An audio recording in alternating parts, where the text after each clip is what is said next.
Chapter 10-11. The imperial noble concubine was bitten by a venomous snake?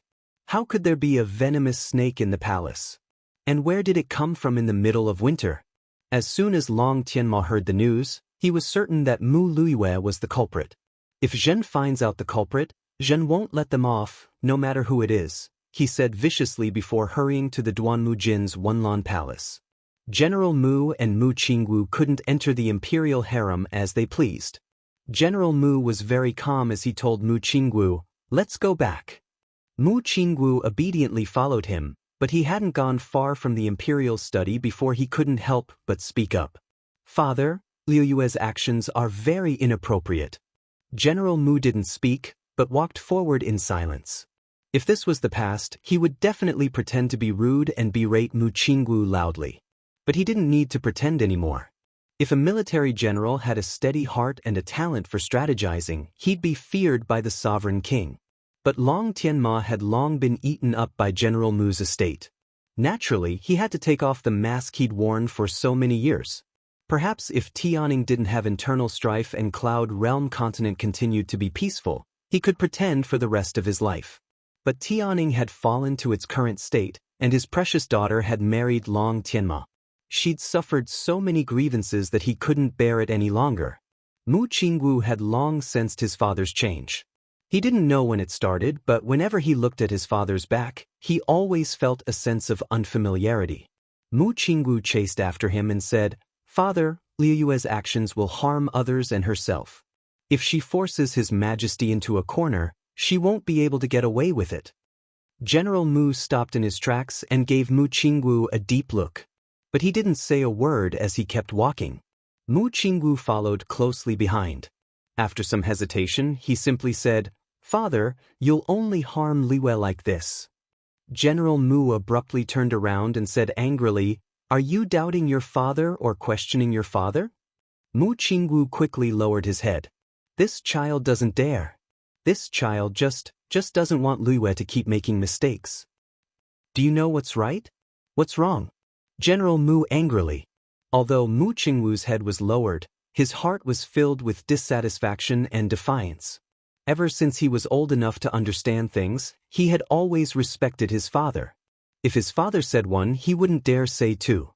However, when it came to Liwei, the differences between him and his father were growing. From his point of view, his father didn't need to offend the emperor for Liwei. A forcibly picked melon wasn't sweet. As long as Liwei didn't cause trouble, the position of empress would always be hers. No one would be able to shake it. But if his father continued to anger the emperor for Liwei, causing the undercurrents in the imperial court to become turbulent and restless. With the emperor's temperament, he might not continue to endure it. The emperor had already given Duanmu Jin the title of imperial noble concubine as a warning to his father. Go back and face the wall. Without father's orders, you're not allowed to take half a step out of the house. General Mu angrily ordered. Who knew that the always obedient Mu Qingwu would suddenly raise his head and ask, "Father, are you trying to usurp the throne? What's the matter with that spy in the Chu family's army?" General Mu hurriedly looked around. After confirming that there was no one around, he finally relaxed. He angrily glared at Mu Qingwu. "Good, my son has grown up and has grown wings. Father will report everything that I do in the future to you, how about it?" "Father, that's not what I meant. Father, I'm the young general of the Mu family and your son. I have the right to know everything," Mu Qingwu said seriously. He had endured this matter for a long time. His father actually had a spy in the Chu family's army. This was no small matter. If he guessed correctly, his father must be hiding a lot of things from him. A complicated look flashed through General Mu's eyes, but he didn't show it. His attitude was still firm as he coldly said, "You either go back and face the wall, or leave right now. You don't need to step through my Mu family's doors ever again." After saying this, General Mu left in a huff. He was confident that his son wouldn't dare to disobey his orders. But who knew that Mu Qingwu really didn't return to the Mu estate? General Mu spent the entire night worrying about Mu Luiyue. In fact, he had already warned Liu Yue not to make a move on Duanmu Jin without permission. The Mu family and Western Zhou's imperial family had a complicated relationship, so it was still too early to make a move. Therefore, the matter of the Duanmu Jin being bitten by a venomous snake was either done by someone else to frame Luiyue, or it was done by the Duanmu Jin himself to frame Luiyue. General Mu was outside the palace, but he was the first to receive news from the palace. He helped Mu Luiyue come up with a plan and blocked many suspicions. It wasn't until the afternoon of the third day that Duanmu Jin's life was finally out of danger. Duanmu Jin's dowry maid, Huan, found several sachets in the backyard of Wenlan Palace. The sachets were filled with unknown spices. Long Tianma invited a poison doctor, but even he couldn't identify the spices. He only suspected that the spices were the cause of the venomous snake's attack. Long Tianma immediately ordered people to investigate the origin of the sachets. Unfortunately, they couldn't find a single clue. No matter how hard they tried, they couldn't find a way to link it to Mu Luiyue. Without evidence, General Mu was confident that Long Tianma wouldn't dare to do anything to Luiyue. Only then did he calm down and ask about Mu Qingwu's situation. Only then did he find out that Mu Qingwu hadn't returned for several days. General Mu immediately rushed to Mu Qingwu's courtyard and personally searched inside and out. Only then did he believe that his son really wasn't there. He stood there in a daze as if he had been struck by a blow. He loved Luiyue, but he loved Qingwu even more. There were many things that he didn't say because it wasn't the right time. Qingwu wasn't someone who could keep secrets. If he hadn't arranged everything properly, he definitely wouldn't have told the Mu family's secret. He dares to disobey my orders, he dares. He dares. General Mu was so agitated that he almost couldn't catch his breath. Master, could something have happened to the young general? The steward asked anxiously. General Mu only just realized that it was possible. Qingwu had never disobeyed him since he was a child. This time, Qingwu definitely wouldn't dare to disobey his orders. Something must have happened to him, definitely. Find him. Quickly, find him for me. General Mu was very anxious. While he sent people to search for him, he also sent people to the palace to report to Long Tianma. When Long Tianma heard this news, he was so anxious that he didn't even care about Duanmu Jin's life. He immediately sent people to search for him. However, after several days, they still didn't receive any news about Mu Qingwu. It was as if Mu Qingwu had disappeared into thin air. Long Tianma was so anxious that he wanted to issue a bounty in the name of Tianan. However, General Mu was afraid of alerting the enemy, so he stopped him and only sent people to secretly search for him. General Mu had aged a few years because of Mu Qingwu's disappearance. He didn't even have time to care about Mu Luiyue. Just like that, Mu Qingwu disappeared. Other than Long Tianma, General Mu, and a few Mu family servants, no one knew. Even Mu Luiyue was kept in the dark. Whether Mu Qingwu ran away from home or was kidnapped, it was still a mystery. On this day, it snowed in the Tian Shan mountain range, blocking all the paths up the mountain. In the Tian Shan mountain range, there was a strange palace on top of a deep and dangerous cliff. It was where the evil sword school was located. Bai Yanqing stood at the top of the tallest building and gazed at the snow-capped peaks of Celestial Mountain.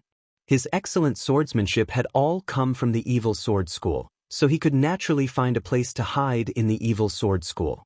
After leaving the abyss of the 100 Poison sect, he was thrilled to find out that Long Fei Yi and Han Yunxi had lied to the world. He wanted nothing more than to expose their lies and make them betrayed by the two factions so that the world would cast them aside. But who knew that Long Fei Yi and Han Yunxi would beat him to the punch and find out the secret of his immortality? After thinking it over, he finally realized that it was because he'd trapped Lil Thing in his poison storage space that his secret had been exposed. For now, he couldn't show his face, so he could only hide in the evil sword school to recover from his injuries. But while he was recovering, he kept an eye on the movements of every power in Cloud Realm continent. He kept an eye on the battle between East Qin and the Ning clan troops, the civil war in northern Li, and the marriage alliance between Western Zhou and Tianan. He also sent people to search for the catalyst for perplexing butterfly illusion. Just like before, he was like an old fox hiding in ambush, watching over everyone without batting an eyelid. Looking at the falling snow, Bai Yanqing seemed to think of something, but his lips curved into a faint smile as if he was very happy. The roads to Tianshan are all sealed. If you want to climb the mountain, you'll have to wait until spring next year. A woman's voice suddenly rose from behind him. That's right. It'll be very lively next spring, Bai Yanqing grinned. He didn't look back, but the woman walked step by step to his side. She was dressed in black with a black veil covering her face. It was impossible to see her features, but one could tell that she was young. Have you made arrangements for sending the poison to Tianan? Bai Yanqing asked. Don't worry, I'll take care of it. The poison's already been ingested and examined by the poison doctors, but they couldn't find anything wrong with it, the black-veiled woman said coldly. Satisfied, Bai Yanqing asked, do you have any news on the whereabouts of Long Fei Yi and Han Yunqi?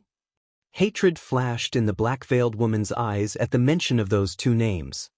There are a few pieces of news, but we don't know if they're true or false. We still need to investigate them thoroughly.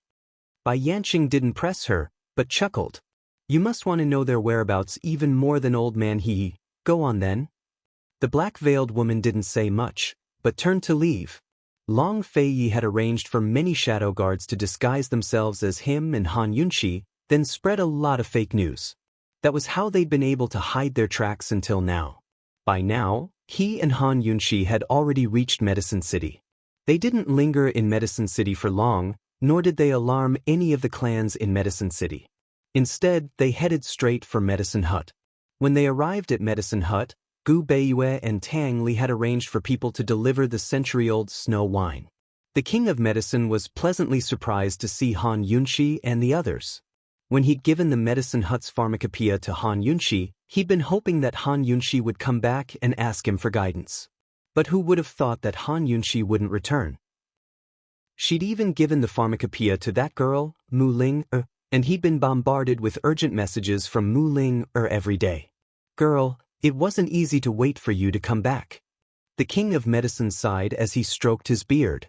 Han Yunqi didn't have time to exchange pleasantries with him, so she asked directly, that master of the medicine requesting cave didn't go out, right? The king of medicine immediately smelled the scent of gunpowder. He asked suspiciously, what happened? To the side, Long Fei Yi didn't have the patience to wait for the king of medicine's answer. He ordered coldly, men, seal the front and back doors. Pile up firewood and set fire. Chapter 10-12. As soon as Long Fei Yi said to set the place on fire, the king of medicine realized that Han Yunqi and the others had come with ill intentions. Although the alchemy furnace was part of the medicine hut, the king of medicine and the old man of alchemy had always minded their own business. As long as Han Yunqi and the others didn't come for him, the king of medicine was happy to watch a good show. Back then, he had also suffered in the alchemy furnace. As soon as Long Fei Yi gave the order, the shadow guards immediately took action. They had come prepared this time. It wasn't easy to enter the medicine requesting cave and see the medicine hut old man. Even though they had already passed 3 checkpoints in the medicine requesting cave last time, they would still encounter 3 more checkpoints this time. The obstacles would definitely be different from before. Therefore, there were only 2 ways to meet the medicine hut old man in the quickest and easiest way. One was to reveal their identity and let the medicine hut old man let them pass. The other was to force the medicine hut old man out. The first way was for them to go in and see the old man of alchemy. The second way was for the old man of alchemy to come out and see them. This time, they weren't here to ask for medicine. They were here to collect a debt. Naturally, the old man of alchemy would come out, not them. No matter how many checkpoints there were in the medicine requesting cave, as long as they set fire to the front and back of the cave, the people inside would have no choice but to escape. The shadow guards quickly piled up firewood at the entrance of the medicine requesting cave. Long Fei Yi personally lit the fire. Not long after, the fire was burning. The flames soared into the sky and black smoke billowed. Su Donglin personally checked the fire and adjusted the firewood according to the wind. After the fire burned for a while, the billowing black smoke rushed into the medicine requesting cave. Go and guard the back of the cave? Long Fei Yi ordered. After Su Donglin left, Long Fei Yi and Han Yunqi personally guarded this place. The king of medicine watched from the side. He stroked his beard and smiled treacherously. He didn't know how the old man of alchemy had offended Han Yunxi and Long Feiyi. He was only glad that he didn't force them. Otherwise, with Han Yunxi and Long Feiyi's current ability, he wouldn't have a good time. He was Han Yunxi's master in name. Now, it seemed that he had profited. Han Yunxi and Long Feiyi stood side by side beside the bonfire. Han Yunxi had her arms crossed while Long Feiyi had his hands behind his back. Although Han Yunxi wasn't tall, her spine was always straight. The aura she exuded from her slender back was enough to intimidate even men. Long Feiyi didn't need to say much. He just stood there casually, but his domineering aura was enough to look down on all heroes and look down on the world. They looked at the billowing smoke with expressionless faces. They didn't smile. Gu sat on a tree nearby and also stared at the billows of smoke. However, his gaze was a little sluggish, as if he was in a daze. The firewood burned more vigorously and faster. Thick smoke flowed into the cave continuously. The shadow guards kept adding firewood. Time passed unknowingly. The shadow guards at the back of the cave came to report twice that everything was going smoothly. Han Yunxi and Long Feiyi had been to the medicine-requesting cave before. They knew how dangerous it was, so they weren't in a hurry. But who would have thought that after 2 whole hours of smoke, not a single person had escaped from the medicine-requesting cave? What was going on? Is there something fishy in the cave? Han Yunxi whispered. As soon as she finished speaking, something strange happened.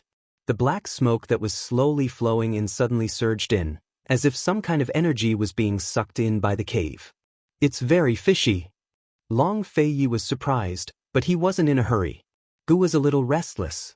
He couldn't sit comfortably even after changing several sitting positions. He decided to just squat on a tree branch. His long and narrow eyes blinked, and no one knew what he was thinking. After a while, Su Donglin personally rushed over. When he saw the situation at the cave entrance, he immediately reported, "Your Highness, it's the same at the back of the cave. What should we do?" Understood. Long Feiyi was very calm. The smoke attack was just a way for them to probe. Han Yunxi took out a bottle of poison and handed it to Su Donglin. Add it to the fire and burn it. The poison would enter the medicine-requesting cave with the smoke and then spread in the air. Although there were many stone doors in the medicine-requesting cave, smoke was different from other things. It could pass through any small gap and fill the entire medicine-requesting cave. Unless the medicine-requesting cave had a poison storage space that could absorb the poison in the air, no matter what was fishy about the medicine-requesting cave, everyone in the cave would be poisoned. Han Yunxi's poison would definitely cause everyone inside to run out to seek the antidote. Su Donglin took the poison and was about to leave when the silent Gu suddenly jumped down from the tree. Wait. Su Donglin naturally stopped. Han Yunxi and Long Feiyi exchanged glances. Just as they were about to speak, Long Feiyi beat them to it. He said, "I already said that this has nothing to do with you. No matter who it is, anyone who goes back on their word will have to pay the price." Gu's face was tense as he looked at Han Yunxi. Han Yunxi's expression was even more serious than his. "Whether this succeeds or fails, it has nothing to do with you." Han Yunxi's words were even more blunt than Long Feiyi's. If they destroyed the medicine-requesting cave, that was their problem. It had nothing to do with Gu. If they couldn't do anything to the old man of alchemy, they wouldn't ask Gu for help. Gu's face was still tense and he didn't say anything. No one could figure out what he was thinking. What was he trying to do? "Su Donglin, why aren't you leaving?" Long Feiyi's voice was cold. Gu extended his long arm to block Su Donglin. That stern expression of his changed instantly into a bright smile. "How is this not my problem? This guy was going to interfere? Was he going to help or stop him? If he wanted to help, how was he going to help? Why should the old man of alchemy give him face? If he wanted to stop him, how could he face Gu Beiyue?" Regarding this matter, his wisest choice was to stay aside. Long Feiyi and Han Yunxi still couldn't figure it out, but Gu said loudly, "Gu Beiyue's problem is my problem. This time I want the dragon pill for sure. Don't poison that alchemy furnace. Come, I'll bring you in." So, Gu wanted to help them? If this guy was really the little madman that the old man of alchemy was looking for, then there must be a reason why he didn't look for Master for so many years. Every time someone mentioned him, he would avoid him. If he helped them now, would he be admitting his identity? We can handle it. As long as you hand over the dragon pill, I'll definitely cure the poison. Han Yunshi said softly. She didn't want Gu to force her. However, Gu laughed even more impudently and arrogantly. He said, "Poison girl, if you're tricked, then I, Gu, am the one who's being tricked. Anyway, I'm going to take care of this matter. If you're not going in, I'll go in myself." Gu didn't give Han Yunshi and Long Fei Yi a chance to object. He ran into the cave like a wisp of smoke, his figure disappearing into the darkness. "Everyone, stay on guard." Long Fei Yi instructed Su Donglin, then pulled Han Yunshi and chased after him. They quickly caught up to Gu. Gu turned back to look at them and said with a smile, "Follow me closely. Don't get lost." Han Yunshi and Long Fei Yi both noticed that there was no sign of smoke or fire in the medicine-requesting cave. They didn't ask Gu Qishao anything, but followed him silently. Since Gu wanted to enter, they didn't have the right or need to stop him. From what they remembered, the first time they came in, they met a medicine boy who wanted them to appraise the medicine. They would only be let in if they succeeded. Indeed, not long after, a medicine boy came out of the darkness in front of them with a tray in his hand. The fire and smoke incident didn't seem to affect anyone in the medicine-requesting cave. The medicine boy didn't mention the smoke incident to them. Just like the last time, he was expressionless and his tone was stiff. Even his words were the same. "As long as you can identify the medicine in here within the time it takes for a stick of incense to burn, you may continue to move forward. Otherwise, you will have to stay in the medicine hut for the rest of your lives. Violators will be cursed and be plagued with all kinds of illnesses with no cure." Han Yunshi's detox system didn't identify the medicine immediately. This was because the medicine boy didn't bring out medicine this time, but medicinal pills. Han Yunshi really wasn't familiar with medicinal pills. The medicine boy didn't care if they were ready or not. He stood 5 steps away from them and picked up a medicinal pills, showing them to them in the palm of his hand. Han Yunshi could barely identify the ingredients of some medicinal pills. It was really difficult for her to name them. Long Fei Yi didn't have much to say. This wasn't his strong suit. Long Fei Yi crossed his arms and looked like a bystander. Since Gu wanted to enter, the task naturally had to be handed over to Gu. Han Yunshi looked at Gu with a learning attitude, waiting for Gu to show his skills. Who knew that Gu would suddenly rush over, snatch all the medicinal pills from the medicine boy, and throw them to Han Yunshi. "Poison girl, these are for you." Han Yunshi caught the medicinal pills. Before she could react, Long Fei Yi had taken them all away. The medicine boy was frightened. He pointed at Gu and shouted, You will be cursed.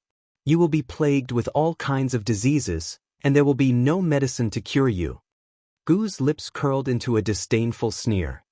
He picked up the medicine boy and replied in a very arrogant tone, "Cursed? I'm scared to death."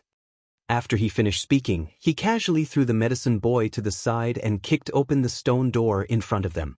Han Yunshi realized for the first time that Gu had such a domineering side to him. Han Yunshi remembered that in the second stage last time, everyone had fallen sick and were beyond cure. In the end, it was Gu Beiyue who cured everyone. What would they encounter in the second stage this time? Would they also fall sick? Needless to say, Han Yunshi was a little worried. Curing diseases was not Gu's strong point. They walked forward in the cave and didn't find anything strange. At this time, the old man of alchemy was sitting on the alchemy furnace, listening to a servant report the situation of the first stage. "What's the name of the guy who snatched the medicinal pills?" the old man of alchemy asked. "His name is Gu. He is the illegitimate son of the former president of the medical city, Gu Yuntian. He is the owner of the Medicine Ghost Valley." The servant only knew so much.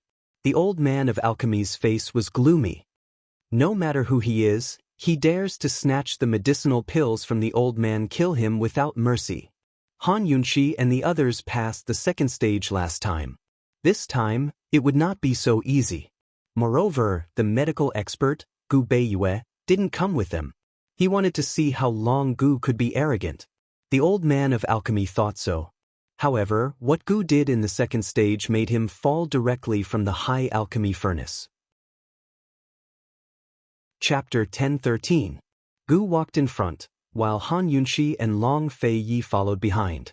Han Yunxi remembered that when they had reached the second stage, they had also walked forward like this. Later on, everyone had suddenly fallen ill, and the illness had immediately entered their bodies. What would be waiting for them this time? Abruptly, Gu Qishao stopped. He looked back with a smile, and suddenly darted towards the darkness on the right. Han Yunxi and Long Fei Yi were about to chase after him, but Gu actually pulled out a female doctor from the darkness. "Let go of me. For you. How did you find me? Let go. For you. For you." As the female doctor questioned and struggled, Gu Qishao muffled her mouth with one hand and grabbed her by the collar with the other. His gaze was sinister and vicious. "Take out the medicine, or else this old man will rip your clothes off right now." Han Yunxi looked surprised, but Long Fei Yi had already turned his head away to avoid it. Based on his understanding of Gu, this guy was definitely someone who would tear a woman's clothes off. The female doctor struggled desperately. Sure enough, Gu did not have any tender feelings for the fairer sex. With a big tug, he directly tore off all the female doctor's clothes, leaving only her doo-doo. The female doctor was instantly stunned. She did not dare to move, and her entire body trembled. "Where's the medicine?" Gu was no longer fierce. He let go of the female doctor's mouth, and asked with extreme patience with a smile. The female doctor's lips and teeth were trembling.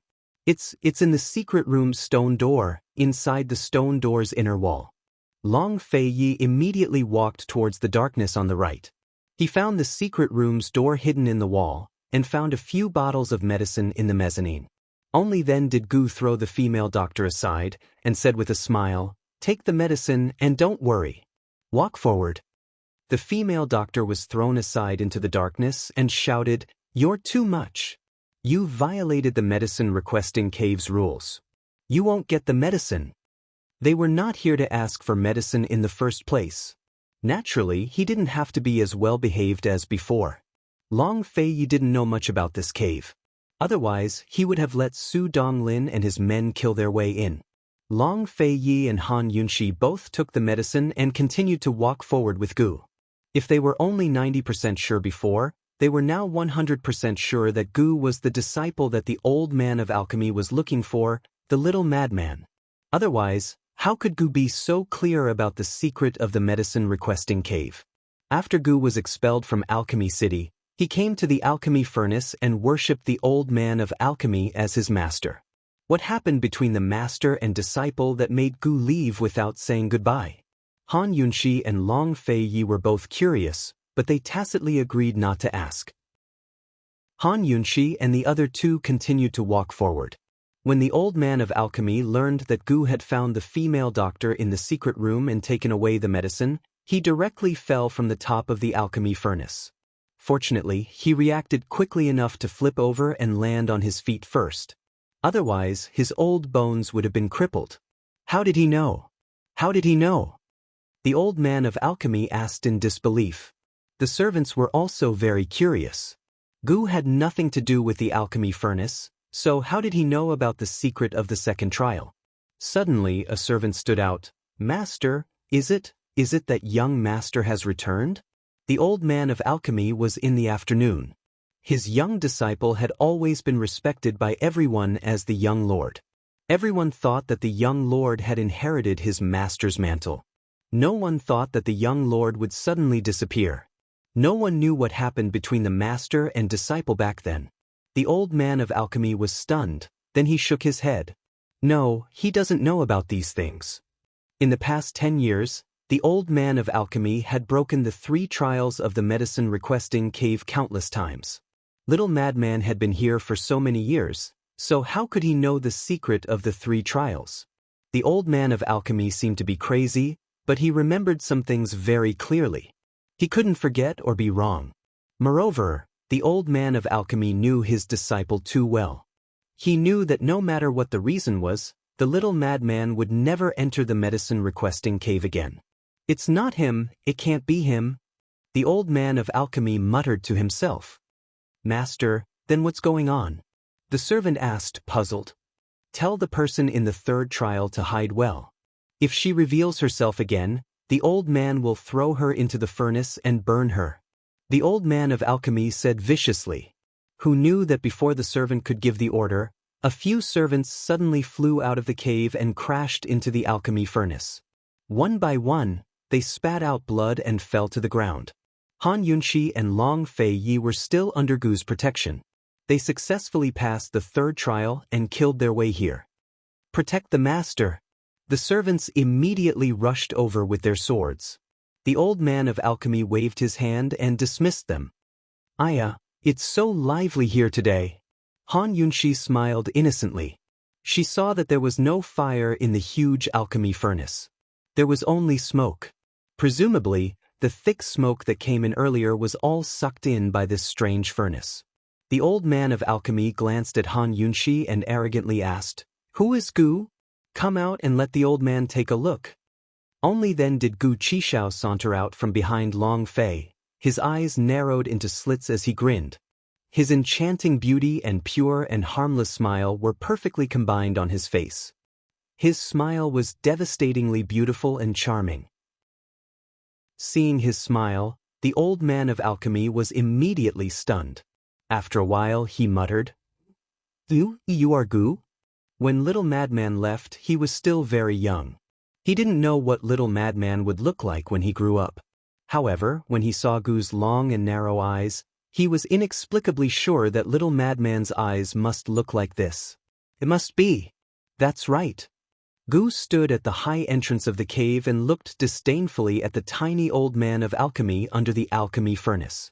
As usual, his smile was even more harmless than Han Yunxi's. "Old man, are you free? We've specially come to find you to refine the dragon pill. We've even brought you the snow wine." When Gu spoke and smiled, the old man of alchemy came back to his senses. He shook his head. Although this guy's eyes were very similar to Little Madman's, his temper was completely different. Little Madman's temper was even more unpredictable than his. Moreover, Little Madman didn't like to smile or talk. A trace of self-mockery flashed across the old man of alchemy's eyes. What was wrong with him? It was impossible for Little Madman to come in, so why was he deceiving himself? "Kid, how did you know the secret of the second and third level?" the old man of alchemy asked. Every level in the medicine-requesting cave had a guardian. Actually, if one could deal with the guardian before challenging the level, they would be able to pass the level. Gu smiled and said, "Old man, that little trick is outdated. It's time to change it." The old man of alchemy definitely didn't know that Gu had secretly flipped through his secret manual when he was young. Not only did the secret manual record the refining of medicinal pills, it also recorded the design of various mechanisms in the medicine-requesting cave. Although the obstacles in each level were different, the place where the receiver was hiding would not change. The old man of alchemy didn't take long. After all, the design of the guardian's hiding place wasn't perfect. He looked at Gu and then looked at Han Yunxi. He sneered and said, "You need to act like you're asking for medicine. Stupid girl, are you prepared to stay?" Han Yunxi suddenly threw a few letters over. The old man of alchemy didn't expect this and was hit squarely in the face.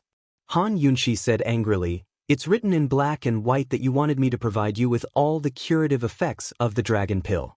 You even took 4 poison pills from me. If you forgot, I'll give you time to read through it again."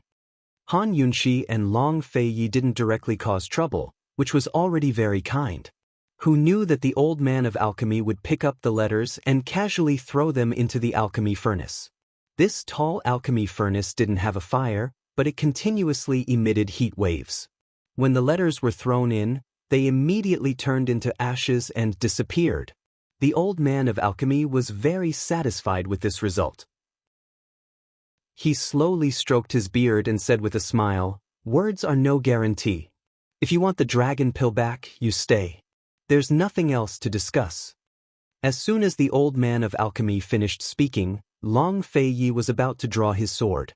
This alchemy furnace wasn't ordinary, But he didn't believe that he couldn't destroy this furnace with the power of the lust-bite seal that he now controlled. However, Han Yunxi stopped Long Feiyi. She was even angrier than Long Feiyi, but she still endured it and whispered, "Gu is here. Leave it to him." Since Gu was here, he must have a way to deal with the old man of alchemy. Sure enough, Gu soared into the air and flew towards the alchemy furnace. Seeing this, the old man of alchemy immediately flew up and stopped Gu from approaching the alchemy furnace. The alchemy furnace was his treasure. He definitely wouldn't allow anyone to touch it. "I'll ask you one last time. Are you going to refine the dragon pill?" Gu said with a smile. "That girl stays." 3 days later, the dragon pill will be sent to the three-way black market. The old man of alchemy refused to budge an inch. Gu didn't get angry with him and asked with a smile, "Old man, do you know that it's annoying to not keep one's word?" The old man of alchemy didn't answer and kicked Gu away. However, while Gu dodged, he threw a stone that was hidden in his hand towards the alchemy furnace. The alchemy furnace immediately made a clang sound. The old man of alchemy hurriedly looked back. Gu took advantage of this opening and flew past the old man of alchemy. He flew to the top of the alchemy furnace and stood there. The old man of alchemy opened his eyes wide and anxiously said, You come down. Come down immediately or I won't forgive you." Seeing that he was about to chase after him, Gu summoned Immerse's sword spirit and lightly slashed the alchemy furnace, leaving a thin sword mark. The old man of alchemy was instantly stunned. His expression and facial features looked as if they would collapse and shatter at any time. Gu smiled even more innocently. "Old man, if you take another step forward, do you believe that I will turn your precious furnace into a big flowery face?" The old man of alchemy was so scared that his legs almost went soft. He trembled as he asked, What do you want?" Old man, you still don't know what I want? It seems that I haven't made it clear enough." Gu looked innocent, but the sword in his hand was merciless and slashed another long mark. The old man of alchemy roared like a madman, "I'll refine it. I'll refine the dragon pill immediately. I'll refine it immediately." Unfortunately, Gu wasn't satisfied, he said. Chapter 10:14. The old man of alchemy had already compromised and agreed to refine the dragon pill, but Gu was still not satisfied. The corner of his mouth curled into an evil and cold sneer as he stood on top of the towering cauldron with the Moi sword spirit in his hand. He was like an arrogant god that looked down on the heavens and all living things. This kind of man was not like Long Feiyi, who made people feel awe. Instead, he made people feel fear and shudder. Han Yunxi looked up at Gu. At this moment, she suddenly understood that Shao-Chi no longer existed in this world. In Gu's heart, Shao-Chi no longer existed. Shao-Chi had already grown up. "Old man, let me have a look at the pill recipe first." Gu was not negotiating but ordering. Old man of alchemy's eyes flashed with a touch of displeasure. He asked loudly, "What do you want the pill recipe for? You can't understand it." "Who told you that I can't understand it?" Gu retorted. "Old man only promised to refine the pill for you. He didn't promise to give you the pill recipe." Old man of alchemy was furious. He turned around and looked at Han Yunxi. "Selling the pill but not the pill recipe. This has always been the rule." Han Yunxi was about to answer, but Long Feiyi, who had always been a man of few words, spoke first. He did not speak to old man of alchemy, but to Gu. "What are you waiting for?"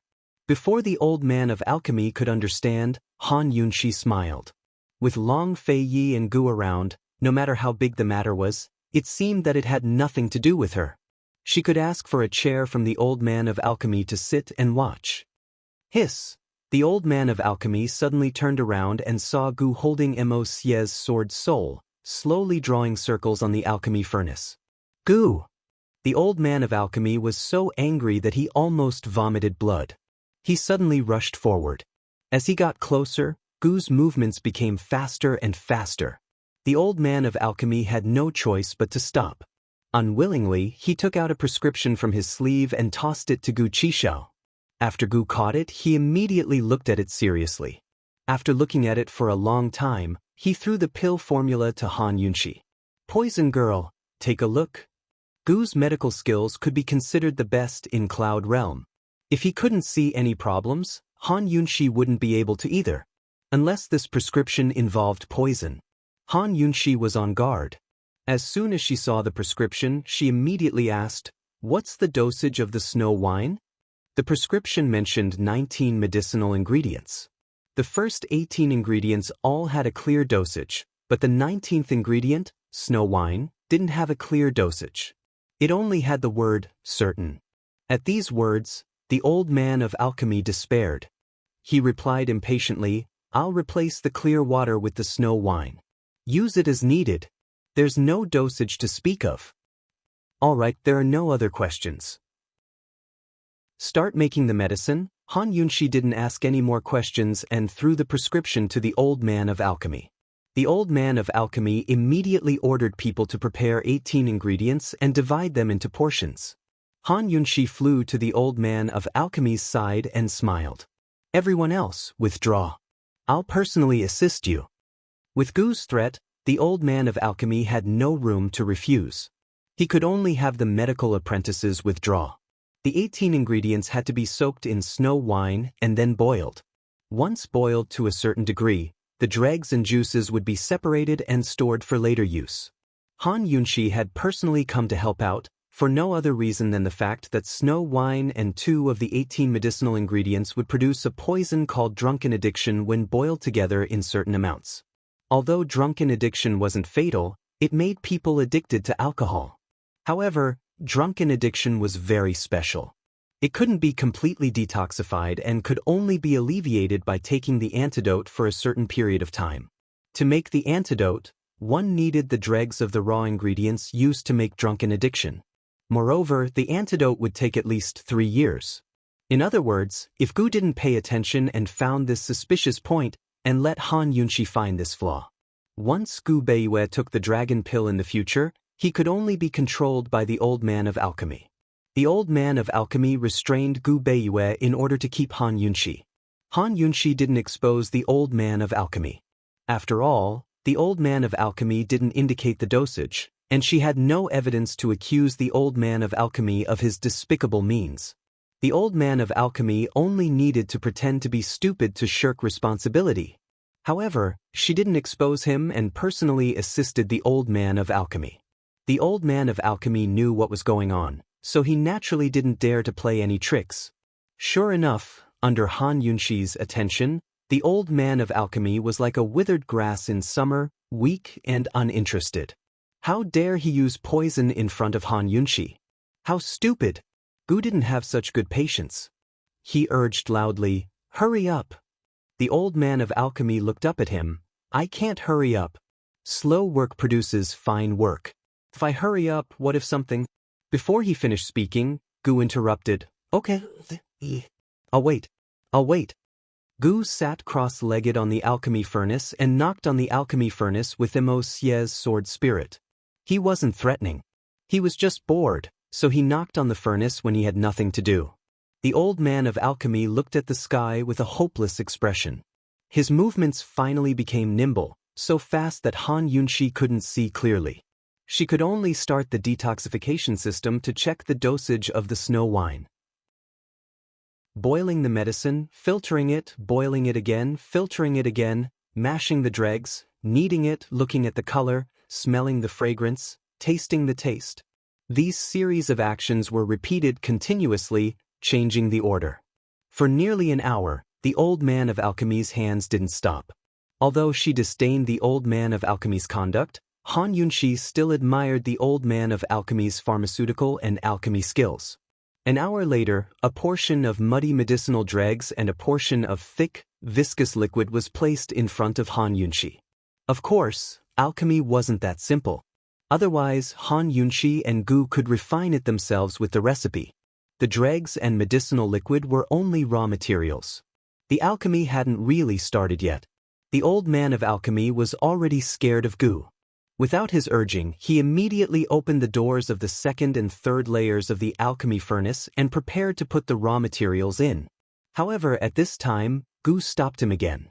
"Wait!" At this point, what else did this annoying guy want to do? What else could he ask of him? What? The old man of alchemy shouted angrily. Gu asked with a smile, "Old man, with this amount of medicinal liquid and dregs, how many dragon pill do you plan to refine?" They were all smart people. When Gu asked this, the old man of alchemy knew what he meant. He angrily said, "You only want one pill. Why do you care how many old man wants to refine?" No. Gu shook his finger. "Old man, I'm asking you how many dragon pill can you refine after using so much snow wine? As for the other 18 herbs, they are all over my medicine Ghost Valley. If you like, I can send you a few carts. But this snow wine is very rare. I can't just give it away." In other words, they wanted all the dragon pill that was refined. The old man of alchemy was so angry that his lungs were about to explode. He had never been so aggrieved in his life. His face was gloomy and he couldn't wait to tell them to scram. However, he still controlled his temper. He endured. 5 pills. All for you. The old man of alchemy shouted and threw the medicinal liquid and dregs into the furnace. He closed the furnace door. 5 pills? Han Yunshi's heart was filled with emotions. If it wasn't for Gu's reminder, she really wouldn't have noticed this problem. If Gu wasn't the old man of alchemy's disciple, then it would be really strange. Gu simply understood this old man too well. 5 dragon pill. What kind of concept is this? This means that after giving one to Gu Beiyue, they still have 4 pills in reserve. They can still save 4 experts who have lost their inner strength. How could such a good thing be given to the old man of alchemy for free? If the old man of alchemy had kept his word, Han Yunshi would have considered sharing the remaining 4 medicinal pills with the old man of alchemy. After all, from finding the pill formula to finding the ingredients, everyone had contributed something. However, what the old man of alchemy had done before made Han Yunshi feel at ease. She wanted the remaining 4 medicinal pills. She thought that this was the price the old man of alchemy had to pay for tricking them. Looking at the closed furnace door, Han Yunshi whispered, "Let's take this opportunity to see how this big furnace refine pills." The last time they saw this big alchemy furnace, Han Yunshi and the others were very curious. This large cauldron was 3 stories high and had a total of 9 floors. Each floor had 6 cauldron doors. Although the cauldron doors were hollow, there was no fire inside. It was pitch black, so one couldn't see what was inside the cauldron. The alchemy furnace's uniqueness was that there was no fire in the furnace, but the whole furnace constantly emitted heat. If it wasn't winter, Gu probably wouldn't have been able to withstand the heat wave. Refining pills was different from making medicine. To make medicine, one only needed to have medicinal materials and prepare them well. Even if some of the medicinal materials were more complicated, it would take at most 2 or 3 days. However, refining pills took a long time. It could take as little as 2 or 3 months, or as long as 2 or 3 years. According to Han Yunshi's understanding, the old man of alchemy's greatest ability was not that he could refine miraculous pills, but that he had the ability to greatly shorten the time of refining pills. Many medicinal pills that took 2 or 3 years to refine could be refined by the old man of alchemy in 2 or 3 months. Therefore, many people who were in urgent need of medicine would ask for medicinal pills at all costs. In the letter that Han Yunshi received from the old man of alchemy, the old man of alchemy mentioned that if they could find the prescription, they would be able to refine the dragon pill in 2 months at the latest. Han Yunshi thought that the slowest was 2 months, which meant that if they were fast, they should be able to get it done in 1.5 months. It was a good choice to stay here and watch the old man of alchemy refine pills while looking for the whereabouts of the fire of 10,000 poisons. At the same time, they could also pay attention to the situation in Northernly. At least, no one in the world would be able to guess that they would be here. Long Fei Yi and Han Yunshi were curious about how the alchemy furnace could refine pills without an open fire. This time, the old man of alchemy should reveal the secret of the alchemy furnace. The old man of alchemy glanced at Gu and said nothing. He suddenly grabbed something out of thin air, and a flame burned in his palm. Han Yunshi and the others had seen the old man of alchemy's ability to make fire out of thin air before. Long Fei Yi and Han Yunshi remained silent. Gu's eyes flashed with a complicated look. He seemed to want to jump down from the furnace, but in the end he did not move. He had been here for a long time. Of course, he knew what the old man of alchemy wanted to do. Chapter 10:15. The old man of alchemy's eyes turned cold. Suddenly he threw the flame at Gu. "Old man, you know how to play with fire." Gu pretended to be shocked and shouted before he jumped away. As soon as Gu jumped away, the old man of alchemy immediately flew up. Seeing Gu's shock at the flame, the old man of alchemy was even more sure that this young man was not his apprentice. A touch of bitterness flashed through his eyes. He knelt at the place where Gu stood and checked the scratches on the alchemy furnace with great distress. It made people feel that he was not touching the alchemy furnace, but his most beloved child. Gu looked at him coldly. The playful smile on his face gradually turned cold. However, he did not move his eyes away. He was still looking at him. After touching all the scratches one by one, the old man of alchemy raised his head. He looked at Han Yunxi, Long Feiyi, and Gu one by one. He said word by word, "After this, the three of you, don't come and beg the old man in the future." The implication was that in the future, if Han Yunxi and the others needed to refine pills, he would absolutely ignore them.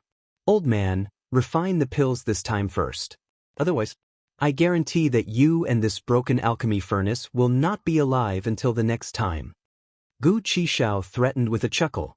The old man of alchemy did not want to say anything to Gu except to stare at him angrily. No, to be exact, the old man of alchemy did not even want to see Gu. He did not want to. He stood on the top of the alchemy furnace and raised his hands. The top of the alchemy furnace slowly rose into the air. He took a horse stance. He formed a knot with both hands and gritted his teeth as he circulated his energy. Gradually, a ball of raging fire appeared under his hands. As he exerted more power, the ball of fire under his hands burned even more fiercely.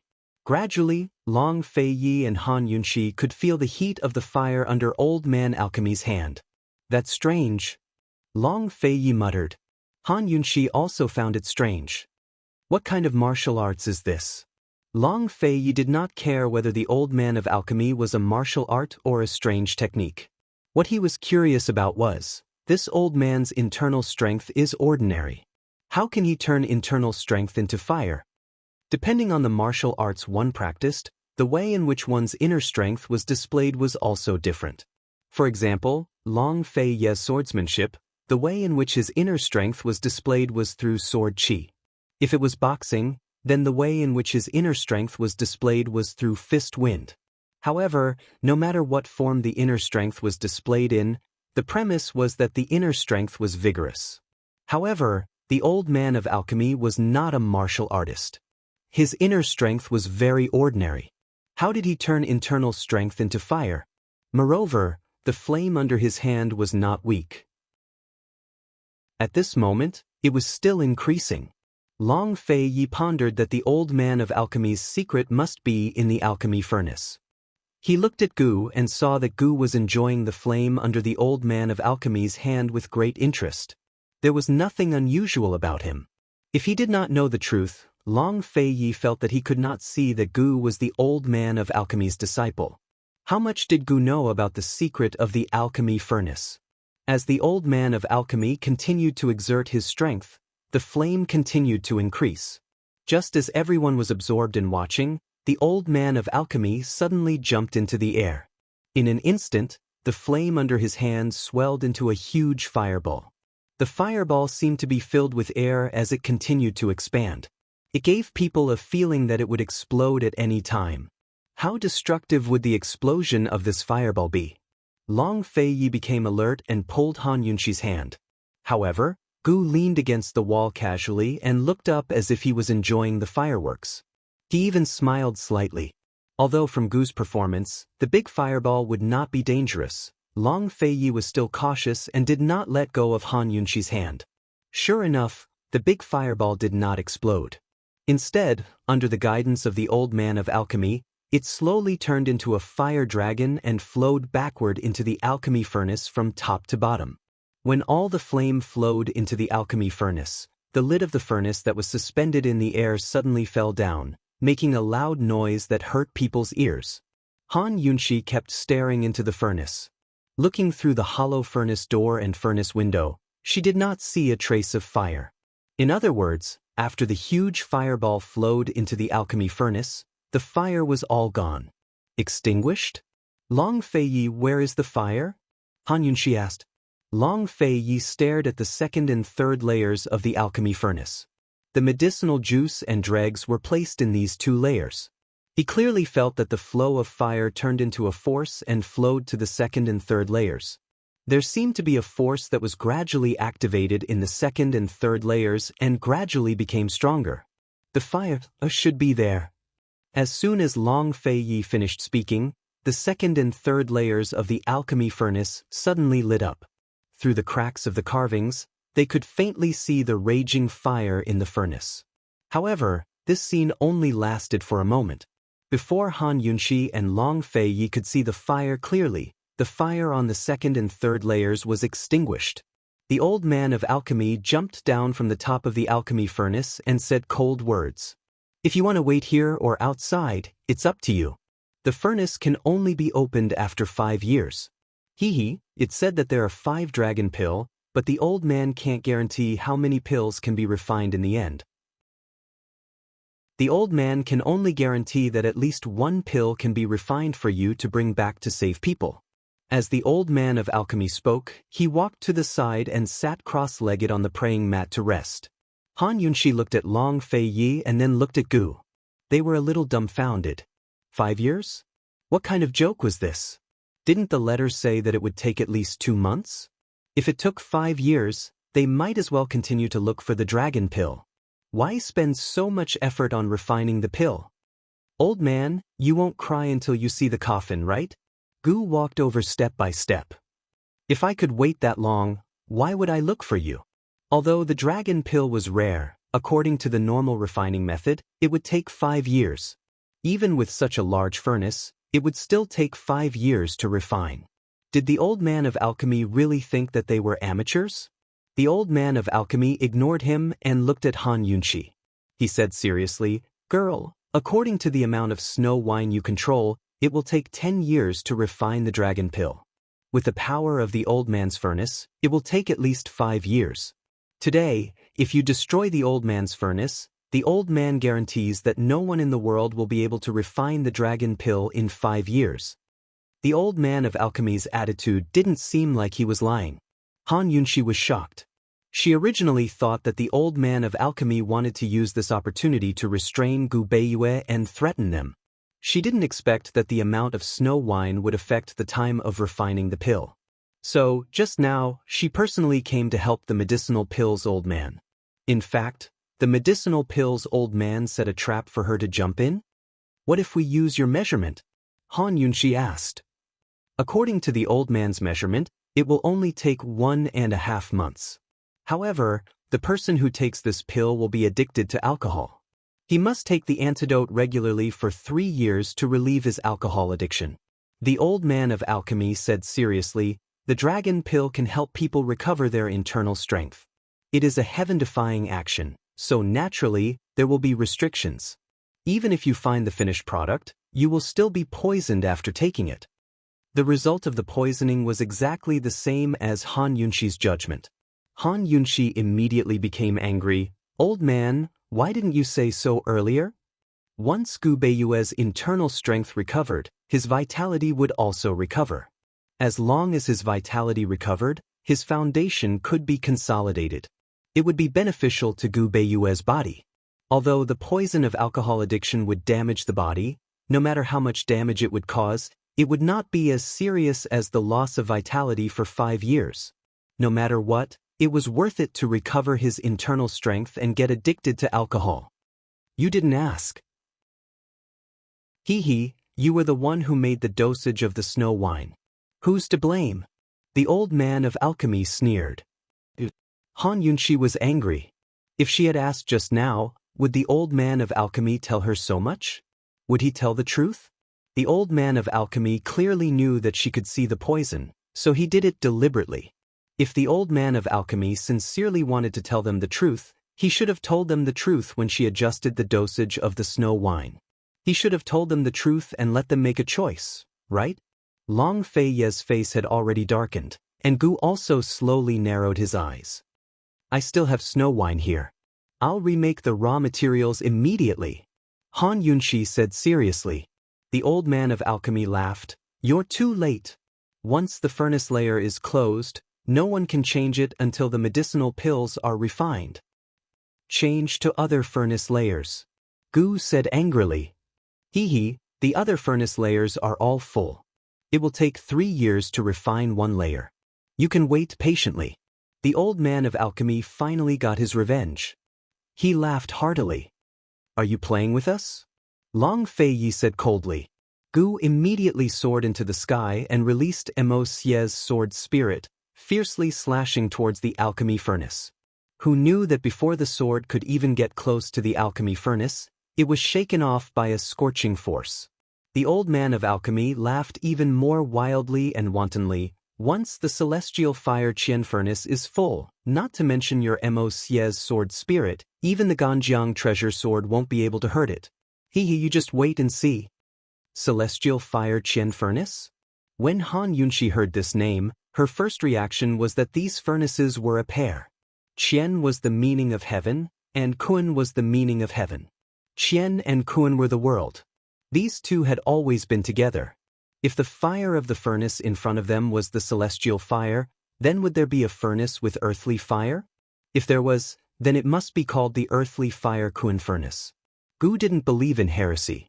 He released Immerse's sword spirit and slashed with all his strength. However, no matter how hard he tried, he couldn't do anything to the earthly fire Kun furnace. At this time, the silent Long Fei Yi suddenly pulled out his profound frost sword. Seeing this, the old man of alchemy was very disdainful and scoffed.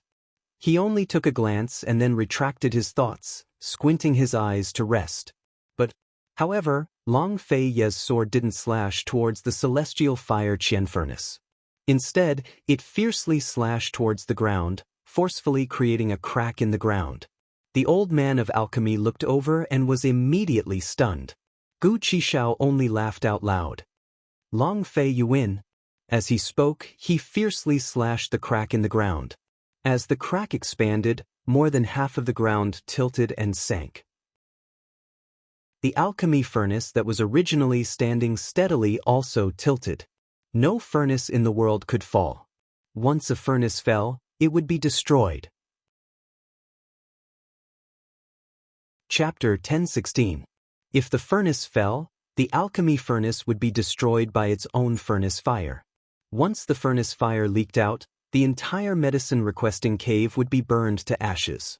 No, you can't do this. The old man of alchemy roared loudly. He was so scared that his eyes were wide open. He didn't expect that Long Fei Yi, who hadn't made a move all this time, was the truly terrifying and ruthless one. He rushed towards the sunken ground like a madman, trying to hold the earthly fire Kun furnace with his own strength. The disciples who were hiding in the surroundings all came out. They used their inner strength and gathered together to help the old man of alchemy. With their help, the slowly tilting earthly fire Kun furnace was stabilized. However, this was just a drop in the bucket. With their strength, they wouldn't be able to hold on for long. Long Fei Yi looked on coldly. The sword in his hand was already shining brightly. If he needed to wait 5 years to refine the dragon pill, he didn't mind continuing to look for the finished dragon pill elsewhere. As for the old man of alchemy, Long Fei Yi would use his next sword to tell him that playing with his woman was a very, very serious crime. More than half of the medicine-requesting cave's ground had already collapsed. The earthly fire Kun furnace was on the verge of collapse under the forceful support of the old man of alchemy and his subordinates. If Long Fei Ye's sword slashed down, this legendary medicine-requesting cave would definitely become a legend. The old man of alchemy felt the sharpness of the sword and immediately turned around. He saw that Long Fei Ye's sword was already slashing down. No, don't. If the old man of alchemy was angry when Gu slashed the heavenly fire Kun furnace, then at this moment he was no longer angry. In his heart, there was only fear, absolute fear. With one slash from Long Fei Yi, the alchemy furnace that he had guarded for his entire life would be completely gone. The medicine-requesting cave that he had guarded for his entire life would also be completely gone. No. You can't do this, you can't. The old man of alchemy forgot to stop the alchemy furnace from pouring down. He turned around and rushed towards Long Fei Yi. He immediately threw 2 flames at Long Fei Yi. Unfortunately, Long Fei Yi easily dodged them. Because the old man of alchemy let go of the furnace, the servants couldn't support it at all. The alchemy furnace suddenly tilted, and immediately there was a burst of metal collision sound. It was the sound of the containers in the alchemy furnace falling over and hitting the walls of the furnace. The old man of alchemy was very anxious. He immediately turned around and continued to hold the alchemy furnace, but this time, he couldn't hold it anymore. The alchemy furnace was so heavy that once it tilted, inertia would be generated. The inclination of the ground, coupled with the inertia of the tilt, made it impossible to support the furnace without sufficient strength. The old man of alchemy felt that the ground he was standing on was sinking little by little. Finally, he admitted defeat. Long Fei Yi, the old man has a way to refine the dragon pill in 1.5 months. Stop it. Stop. The old man of alchemy shouted. However, Long Fei Yi wasn't as easy to negotiate with as Gu and Han Yunxi. He didn't say a word, and the sword in his hand didn't stop moving. He didn't make a sound. Han Yunxi and Gu were also silent. They didn't dare to say anything. When this man was really angry, everyone would be afraid. The old man of alchemy didn't dare to talk nonsense. He said straightforwardly, "As long as you can work together and borrow the power of the celestial fire furnace, turn your internal strength into open fire, and lead the fire into the furnace, you can use human fire to nourish the pill. With the power of you and Gu, 1.5 months definitely won't be a problem." Hearing this, everyone was overjoyed. Gu Beiwei could still be saved. Long Fei Yi was about to put away his sword, but Han Yunxi stopped him first. She took the opportunity to ask, "Old man, what's the origin of this celestial fire furnace? Why can't I see the fire inside?" Although the old man of alchemy really wanted to wait for this group of people to straighten the furnace first before answering their questions, he didn't dare to talk about conditions. He hurriedly explained, "This alchemy furnace is called the celestial fire furnace, which is also the heavenly furnace. There's always a fire in the furnace, burning since ancient times, and it's never extinguished. The celestial fire can't be seen, but with the help of the celestial fire, one can turn their internal strength into fire. When human strength turns into fire, it becomes human fire. Alchemy relies on human fire, not celestial fire. However, celestial fire can help human fire. As long as human strength is turned into fire, more human fire can be introduced, and more celestial fire can help." The old man of alchemy couldn't hold on any longer. He shouted, "Quickly come over and help. If this furnace really collapses, you really won't be able to get back the dragon pill." However, Han Yunxi still didn't allow Long Fei Yi and Gu to move. She continued to ask, "Since there's a celestial fire furnace, is there an earth fire furnace?" Ever since they started looking for the fire of 10,000 poisons, Han Yunxi paid special attention to all kinds of fire sources. The alchemy furnace in the medicine-requesting cave was very strange, but it was ruled out by her very early on. Firstly, she personally came to see it and didn't find any traces of poison. Secondly, if the fire in this furnace was the fire of 10,000 poisons, then wouldn't the medicinal pills that had been refined for hundreds of years all be poisonous? Thirdly, Gu had stayed here for so long. If this place was suspicious, Gu would have already hinted to them. Celestial fire wasn't poisonous? What about the earth fire? The old man of alchemy was forced to this point, so he would definitely tell them everything he knew. Yes. That furnace is called the earthly fire Kuan furnace, and it's a pair with the celestial fire Qian furnace. Celestial fire helps human fire, while earthly fire helps ghost fire. Pills refined from human fire are medicinal pills that can save people. Pills refined from ghost fire are poisonous pills that can harm people. Han Yunxi immediately became excited when she heard this. She turned around and looked at Long Fei Yi. Could it be the fire of 10,000 poisons? It's very likely. Long Fei Yi was overjoyed. If they could find clues about the fire of 10,000 poisons by searching for medicinal pills, then they wouldn't lose out this time. Gu was also very excited. He immediately asked the old man of alchemy, "Old man, how does ghost fire refine poison pills? Is it refined with poison, or is there another way?"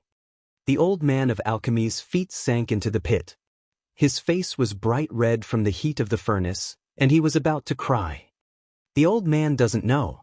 The old man has never seen the earthly fire Kuan furnace either. The old man only knows this much. The old man begs you, "Quickly come and help." Han Yunshi believed him. If the old man of alchemy knew where the earthly fire Kuan furnace was, he would have gone to find it long ago. Remember this. When we return, ask Su Donglin to immediately send someone to inquire about it. When Han Yunshi put down her hand, Long Fei Yi didn't withdraw his sword. Instead, he continued to swing it down fiercely. What's wrong with him? Everyone was stunned, except for Han Yunshi. Han Yunshi watched calmly. She watched as Long Fei Ye's sword aura was like a rainbow. The sword aura could topple mountains and overturn seas. It didn't hurt a single person, nor did it hit the ground. Instead, it shook the heavenly fire Kuan furnace. This shake actually bounced the tilted heavenly fire Kuan furnace up. After that, Long Fei Yi flew up and swung his long whip around the heavenly fire Kuan furnace's body. He pulled it fiercely, causing the entire furnace to sink. The heavenly fire Kuan furnace was straightened and sank. Although it caused the ground under its feet to collapse, the heavenly fire Kuan furnace was finally able to stand firm. Long Fei Yi was expressionless. He withdrew his whip and returned to Han Yunshi's side. However, everyone was still in a daze. Just now, they didn't understand what Long Fei Yi wanted to do, but now, they were shocked by Long Fei Yi's profound internal strength. Gu was once again impressed by Long Fei Yi. Could Long Fei Yi's current strength be able to contend with the three venerables from Tianshan Kenzo? If they succeeded in dual cultivation, how high would Long Fei Yi's internal strength reach? He couldn't help but secretly ponder. After Long Fei Yi combined the power of Lustbite and the power of Nirvana, would he die after being kicked by Long Fei Yi? Of course, Gu hid all these thoughts in his heart. He was impressed, but he wouldn't admit it even if he was beaten to death.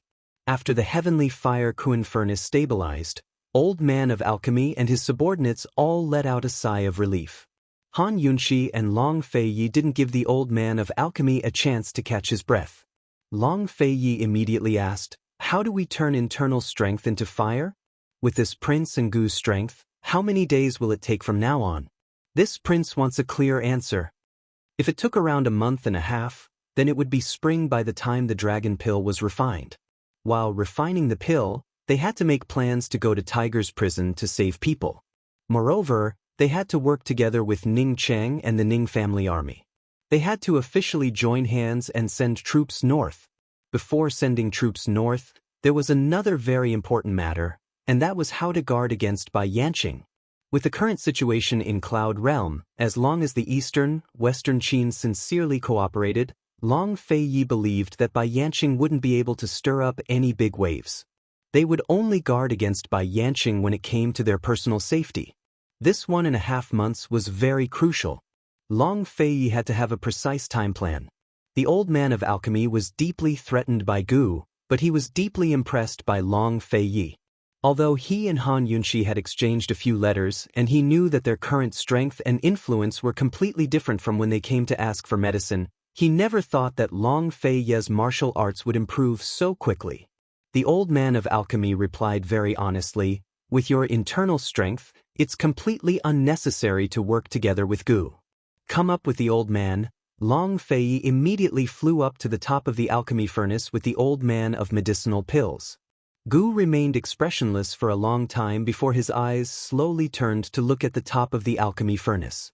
Gu Qixiao's eye-rolling expression almost made Han Yunshi laugh out loud from the sidelines. Han Yunshi had always only used her martial arts when she was dual cultivating with Long Fei Yi. They hadn't stopped cultivating on the way from Qinchuan Water City to Medicine City. She didn't know what level her internal strength was at now. Still, she had a vague feeling that she could beat Gu Qishao in a fight. Han Yunxi didn't know that even if she didn't know any martial arts, she could still beat Gu. Gu would never make a move against her in this lifetime. Han Yunxi and Long Fei Yi had been dual cultivating for more than 2 months now. She only hoped that in less than a month, everything would go smoothly.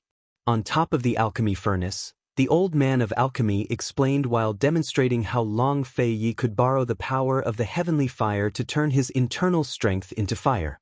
For a martial arts genius like Long Fei Yi, the old man of alchemy only needed to demonstrate once before he understood.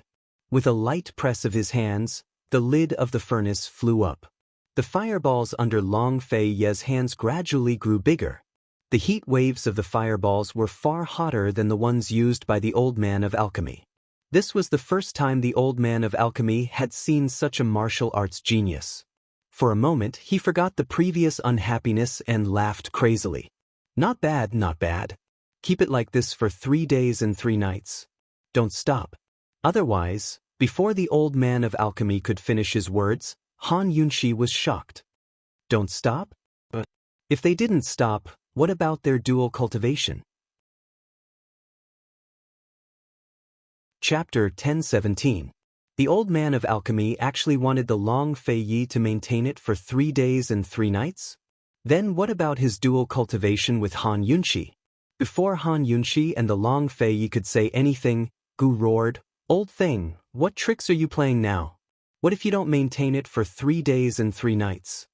When the old man of alchemy had just transformed his internal energy into fire, didn't he only maintain it for a short while? Why should the Long Fei Yi maintain it for 3 days and 3 nights? Different cultivation methods, the old man is also helping you. The cultivation method he just learned has twice the effect with half the effort. If he maintains it for 3 days and 3 nights, there's a chance to transform into the 9 Lotus Raging Fire. Once the 9 Lotus Raging Fire is transformed, you can take back the dragon pill in about a month." The old man of alchemy said and coldly snorted, "After you take back the dragon pill, you should leave as soon as possible." The old man of alchemy now only had one thought, and that was to quickly refine the returning dragon cave and quickly send this group of plague gods away. "I'm asking you, otherwise what?" Han Yunxi suddenly snapped. She was concerned about the consequences if the Long Fei Yi didn't maintain it for 3 days and 3 nights. Otherwise, he'll be counterattacked by the power of the celestial fire Qian furnace. The old man of alchemy said very casually. He didn't even know what kind of big mistake he had made. He said lightly, "It's only 3 days. With his internal energy, it's as easy as turning over his hand. What's the consequence of being counterattacked?" The Long Fei Yi's tone was cold and calm. "The power of the celestial fire Qian furnace is the power of the heavenly fire. It's the power of the heavens. The consequence of being counterattacked. What do you think?" The old man of alchemy stroked his beard indifferently. "Don't worry, just treat it as losing some internal energy. 3 days will pass very quickly." The old man of alchemy smiled, but Long Fei Yi, Han Yunxi, and Gu were all silent. They all stared at the old man of alchemy without saying a word. Gradually, the old man of alchemy realized that something was wrong with them. He looked at them suspiciously and was about to ask. Gu suddenly burst out cursing, "You're fucking asking for a beating." After he finished speaking, he leaped up to the top of alchemy cauldron. Although she was of alchemy, she was slower of alchemy furnace. She caught of alchemy furnace. She caught of alchemy alchemists was of alchemy alchemchemy alala. Her movements were faster and more ruthless than Gu's. She grabbed the old man of alchemy's collar and roared, "Who told you to act on your own initiative? You're courting death." The power of the heavenly fire was the power of the heavens. It was far greater than anyone else's power. No matter how strong Long Fei Yi's internal energy was, it couldn't be compared to the power of the heavens. In other words, if Long Fei Yi suffered a counterattack, it would be a counterattack that was stronger than the power of the lust bite. What would be the consequence? There was no consequence at all. It would just be a death word. No matter what, Long Fei Yi couldn't stop. But if Long Fei Yi couldn't stop, how could he dual cultivate with her? They had persisted for so long. For more than 2 months, they hadn't stopped for a single day. They couldn't stop. Once this dual cultivation stopped, she and Long Fei Yi would suffer from qi deviation. The consequences that Long Fei Yi had to bear would be more serious than her. The power of the lust bite was different from other martial arts. Once one suffered from qi deviation, their internal energy would be lost. In the worst case, their life would be in danger. When Long Fei Yi asked old Kenzo about the dragon pill, old Kenzo had specifically told him to be careful. If Long Fei Yi suffered a counterattack from the power of the lust bite, even 10 dragon pills wouldn't be able to save him. Now, what should he do? Is there any way to stop it? Long Fei Yi looked at the old man of alchemy. The old man of alchemy really didn't know how he had offended this great Buddha. He shook his head. Once this technique is activated, it must last for 3 days and 3 nights. As soon as he finished speaking, Long Fei Yi's calm face finally turned pale. Han Yunxi was stunned. She couldn't believe what she had just heard. The old man of alchemy wanted to say that he was doing this for their own good and that they should thank him. However, when he wanted to push Han Yunxi's hand away, who knew that Han Yunxi would suddenly let go and choke him? She didn't say a word. She just stared at the old man of alchemy with a cold gaze. If Long Fei Yi couldn't stop, what should they do about their dual cultivation? She could give up her internal energy, but Long Fei Yi couldn't. He had been learning martial arts since he was young. None of the frightening whip scars on his back had been treated with medicine. Those were pain and memories that could never be erased. How many times did the Tang sect go through the kamikaze training? How much perseverance did that young child need to endure it? How many trials of real swords and spears on Tianshan Mountain? Swords and sabers were merciless. How much effort did that frail youth need to put in to endure it? He had an extraordinary background and was born with a noble bloodline. However, everything he had wasn't something he was born with, especially with his martial arts. How could he give it up just like that? How could it be gone just like that? Even if it was her internal energy, it was still his. How could it be gone just like that? For the past 2 months, every night, no matter how tired they were, they never stopped dual cultivation. They cherished this hard-earned internal energy so much, especially her. Every time after dual cultivation, he would rub her bangs and smile at her. How happy and proud was he to see her internal energy improving day by day. Moreover, even if they were willing to part with their martial arts, they would still suffer from qi deviation. Their lives would be in danger. Regardless of whether they persevered or gave up, it was a dead end. There was no choice at all. What should they do? What to do? The sudden turn of events didn't make Han Yunxi panic, but made Han Yunxi's heart ache. Who told you to act on your own? Who told you to act on your own? Who told you to act on your own? Han Yunxi choked old man of alchemy as she questioned him over and over again. She was as stubborn as a child, determined to get an answer. Old man of alchemy struggled with all his might, only to discover that Han Yunxi's grip was too strong for him to break free. Old man of alchemy began to feel afraid. The Han Yunxi in front of him seemed like a completely different person, like a stranger to him. On one side, Long Fei's face was ashen white, his gaze so deep that it was impossible to tell what he was thinking. Gu was silent as well, his gaze complicated. In the end, it was Long Fei Yi who spoke up. Yunxi, let go. Impossible. Han Yunxi fumed. Let go, Long Fei Yi said mildly. Han Yunxi looked back. She wanted to be strong, but when she saw his pale face, she asked in a choked voice, Long Fei Yi, what should we do? Let go first, Long Fei Yi coaxed gently. Han Yunxi didn't speak, but shook her head. Be good, trust me, Long Fei Yi said gently. Han Yunxi looked at him for a long time before viciously shaking off Old Man of Alchemy. Old Man of Alchemy almost fell off the top of the alchemy furnace. He greedily sucked in a few deep breaths before he finally recovered. He was angry as well. What do you mean by this? Old Man of Alchemy is helping you save time. No one wanted to explain things to Old Man of Alchemy. Long Fei Yi asked, what are the consequences of being bitten by celestial fire? The Old Man of Alchemy was very straightforward. How do you die? Long Feiyi asked again. Long Feiyi, what are you planning to do? Han Yunshi was anxious. Gu was anxious as well. Long Feiyi, are you crazy? Old Man of Alchemy was truly at a loss. What are you planning to do? Isn't it just 3 days? Before he could finish, the calm Long Feiyi suddenly shouted, Answer me! His voice was so cold that it froze the hot air around them.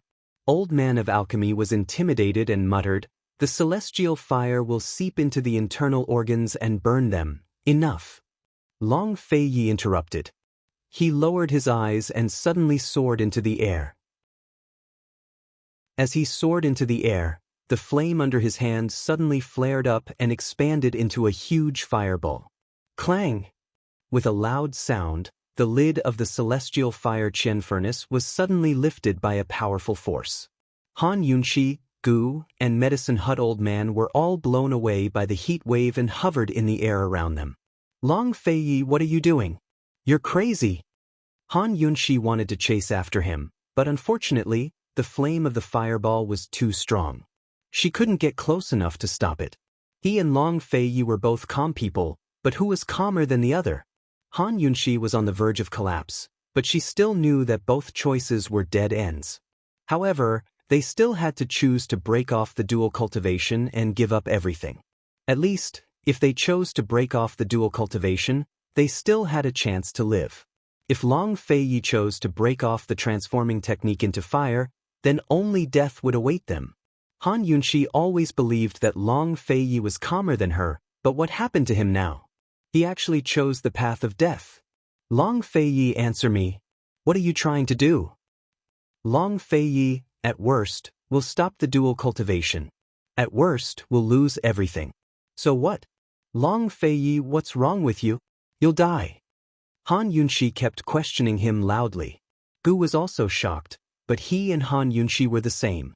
They couldn't get close to Long Feiyi. Don't worry, I won't die.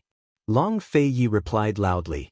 He planned to take a gamble and use all his internal energy to resist the power of the celestial fire. He knew that the power of the celestial fire couldn't be resisted, but at least it could be reduced. As long as it was reduced, he would have a chance to resist it. It wasn't that he wasn't calm, but he was too calm. The dual cultivation of the lust bite power was more dangerous in the later stages. If he stopped at this time, he would lose all his internal energy and would definitely go berserk. The possibility of his life being in danger was very high. In fact, both choices were the same. The only difference was that if he chose to be devoured by the celestial fire, then he would still have a chance to fight back.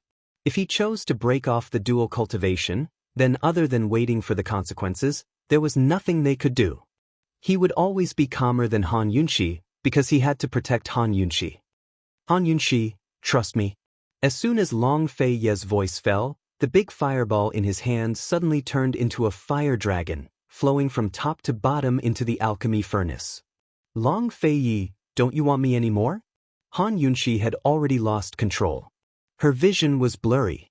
Long Feiyi's figure was also blurry in the fire. The fire dragon quickly flowed into the celestial fire Qian furnace and quickly disappeared.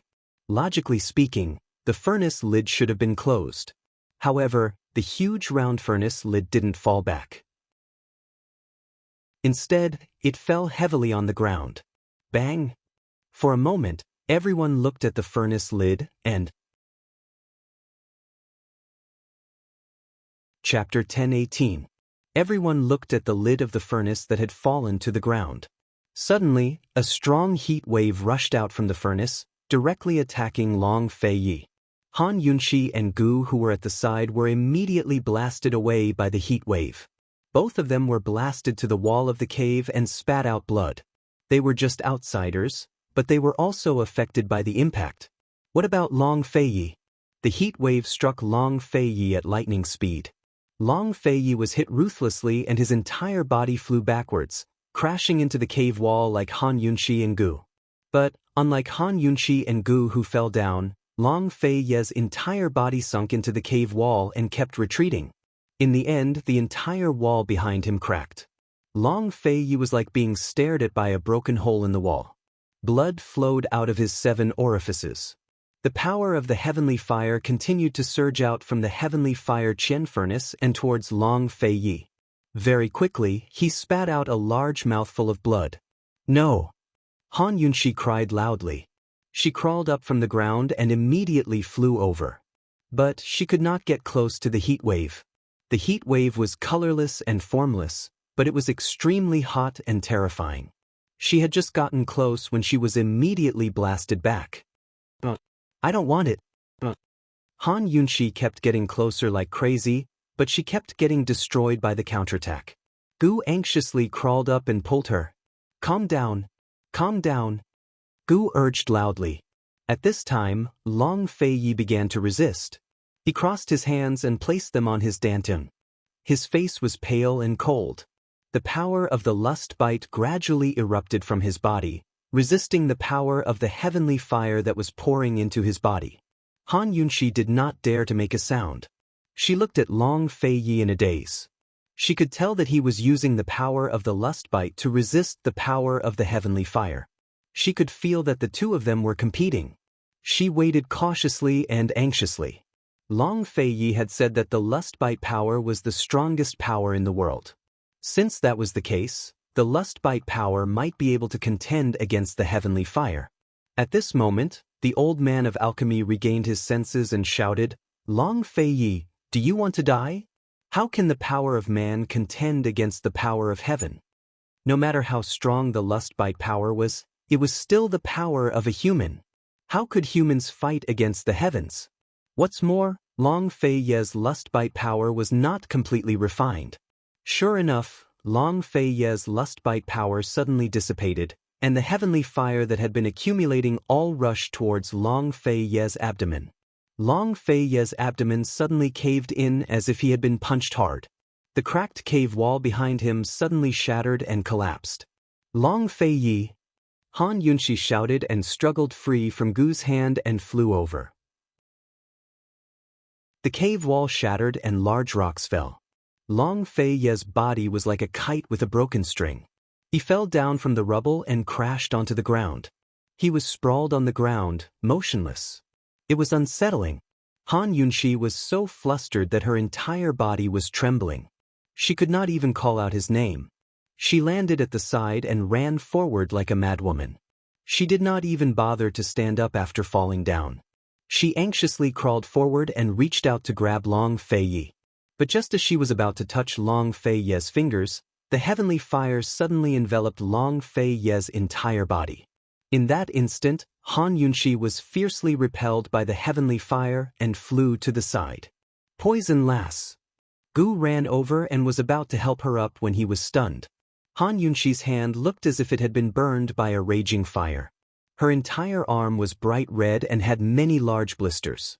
Some parts even had ulcers. Han Yunxi also stared blankly at her own arm. She was dumbfounded. But she quickly looked at Long Fei Yi, who was sprawled on the ground some distance away. Her hand had only come a little closer and it was already burned to such a state. What more, Long Fei Yi, who was completely enveloped by the heavenly fire, Han Yunxi wanted to call out his name. She wanted to wake him up and ask him to raise his head to look at her. But no matter how she opened her mouth, no sound came out. Just like that, tears streamed down her face without a sound. Han Yunxi's sky had collapsed. Soon, they saw the flames. The red flames started to burn from the corner of Long Fei Yi's clothes and gradually spread to his body. Although the speed was not fast, it was enough to make one feel despair. When Han Yunxi's tears fell on Gu's hand, Gu regained his senses. He suddenly grabbed Old Man of Alchemy and flew onto the big furnace. He did not know if this method would work, but he was going all out. This was the only method he could think of. No matter what, he had to give it a try. Teach me that martial art, quick. Gu said sternly. What are you trying to do? What are you trying to do? Old Man of Alchemy was frightened by Long Fei Yi's miserable state. He knew very well that if anything happened to Long Fei Yi, Han Yunxi would definitely not let anyone from the alchemy furnace off. Hurry! Gu Qishao shouted. Pill Furnace Master quickly did the same as before, allowing Gu Qishao to learn as soon as he learned. Soon enough, he transformed his internal energy into fire.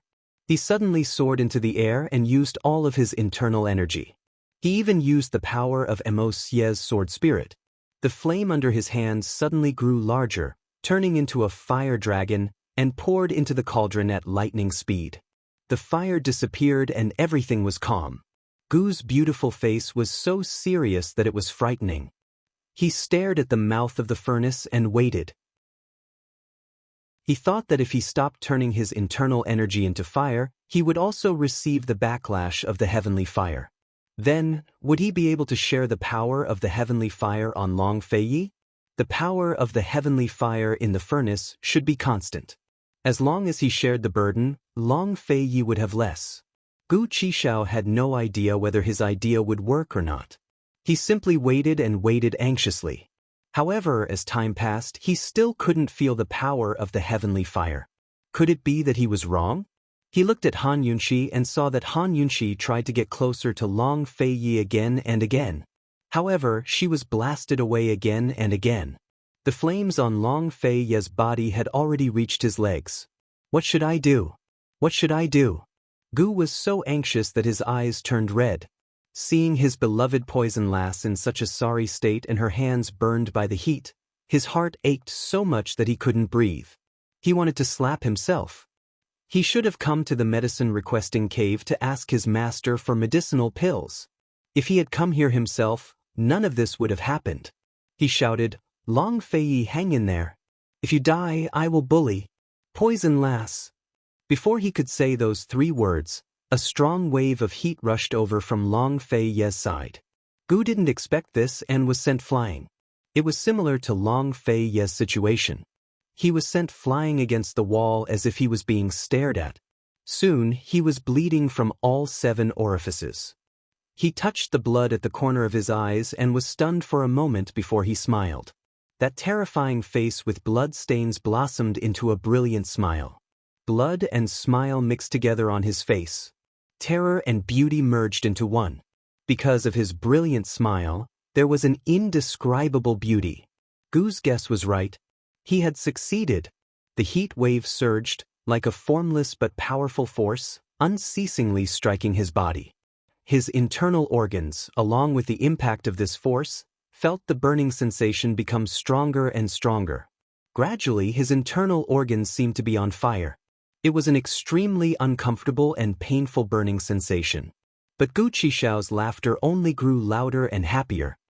"Ah, poison lass, look. I did it. I did it. Poison lass, Long Feiyi can be saved. He can be saved." Gu shouted crazily. When he lowered his head to look, he saw Han Yunxi looking at him in shock. He suddenly became gentle. "Poison lass, be good. Don't cry, all right? Chi brother promises you that Long Feiyi will not die. He definitely won't." Once he said that, all of a sudden, the heavenly fire on Long Feiyi's side gathered around him. It was as if a storm was brewing in the cave. What was going on? Long Feiyi laid on the ground. He used all his strength to use the lust bite power to protect his internal organs and a few of his vital acupoints. He was even prepared to cripple his legs to save his life.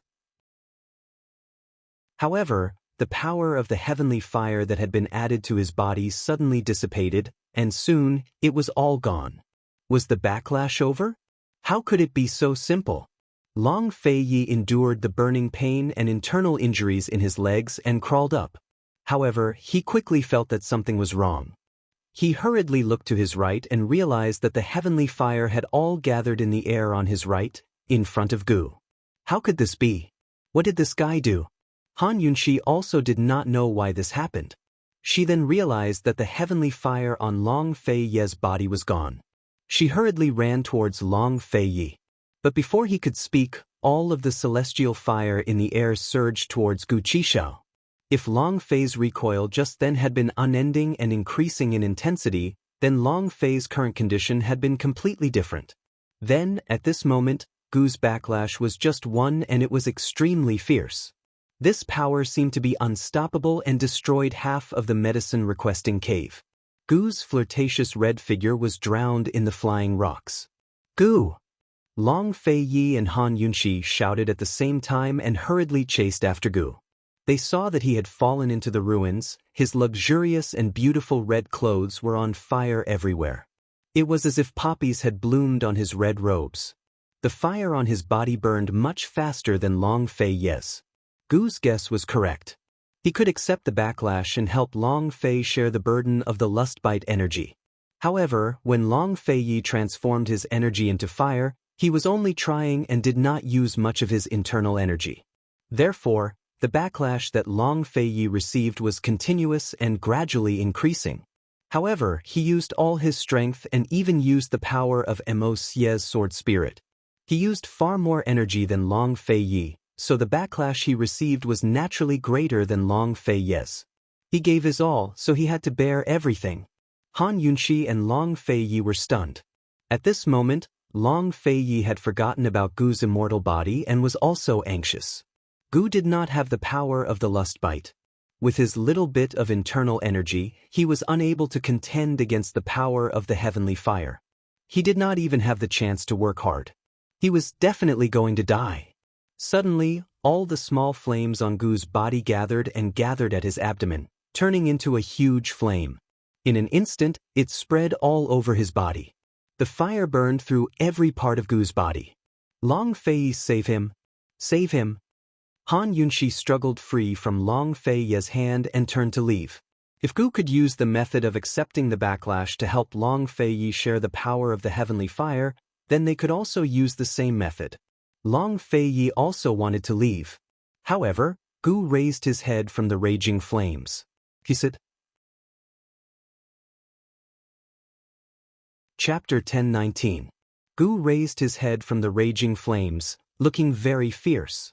Long Fei Yi, just help me look after Poison Lass, don't worry about anything else. Even if the sky falls, I can still hold it up. Only after personally experiencing the power of the heavenly fire would one know how terrifying it was. Even Gu couldn't take it anymore. But he couldn't die. No matter how many injuries he suffered before, no matter how strong the poison he ate, he was still alive and well. He was so fierce to remind Long Fei Yi of his immortal body. He couldn't die from the fire, at most he would be burned. This fire couldn't burn him away, at most his skin would fester. Even if he was burned to death, he would never allow Poison Lass to suffer like this. Besides, he couldn't die. Long Fei could understand the meaning behind his words. Long Fei understood what Gu Qishao was implying. He tugged at Han Yunxi and murmured, "Be good, all right? I won't let him die." But Han Yunxi nodded without hesitation. She was rarely so obedient. Time was of the essence. Long Fei Yi didn't notice anything strange about her and immediately flew to the top of the furnace. When Gu saw this, he immediately shouted, "Long Fei Yi, what are you doing? Don't you understand human language?" Gu was burned to the point that his entire body was in pain. This feeling was as if his skin was being burned away layer by layer. The pain was heart-wrenching. He couldn't help but curl up, but he still shouted, "Long Fei Yi, come back here. Come back. Have you become stupid from the fire?" He couldn't die. The meaning of his words was not only to reject Han Yunxi's help, but also to distance himself from Long Fei Ye's help. Didn't Long Fei Yi understand? Why should he let Long Fei Yi waste his internal energy? Why should he let Long Fei Yi suffer for nothing? There were still many things waiting for Long Fei Yi to do. Poison Lass was already crying like that. Didn't Long Fei Yi know how to coax her? If something were to happen to him, what would happen to Poison Lass? The more Gu thought about it, the more anxious and furious he became. "Long Fei Yi, you motherfucker, come back here. Otherwise, I'll kill you. I'll kill you." How did Long Fei Yi become so stupid? Of course, he understood what Gu meant. He also knew that Gu wouldn't die, so he didn't need to waste his energy. However, he still stood on top of the celestial fire Qian furnace and began to circulate his energy. He looked at Gu, who was almost engulfed in flames, and answered in a murmur, "Gu, I will never break my promise to you." If the fire continued to burn, the secret of Gu's immortality would definitely be exposed. Gu Qishao must have forgotten about that, because he wasn't ready yet. "Gu, even if the sky falls, it's none of your business." After Long Fei Yi finished speaking, a flame quickly appeared under his palm. This time, he used more internal energy than the last time. The flame soared into the sky and quickly flowed into the celestial fire Qian furnace. Long Fei Yi stood on top of the alchemy furnace with his hands behind his back. He did not move, waiting for the power of the celestial fire to come back. Han Yunxi looked up at him expressionlessly and calmly. When she felt the heat wave from Gu's side beginning to surge to Long Fei Ye's side, the corners of her mouth curled up into a faint smile. Talking nonsense with these two men was purely a waste of time.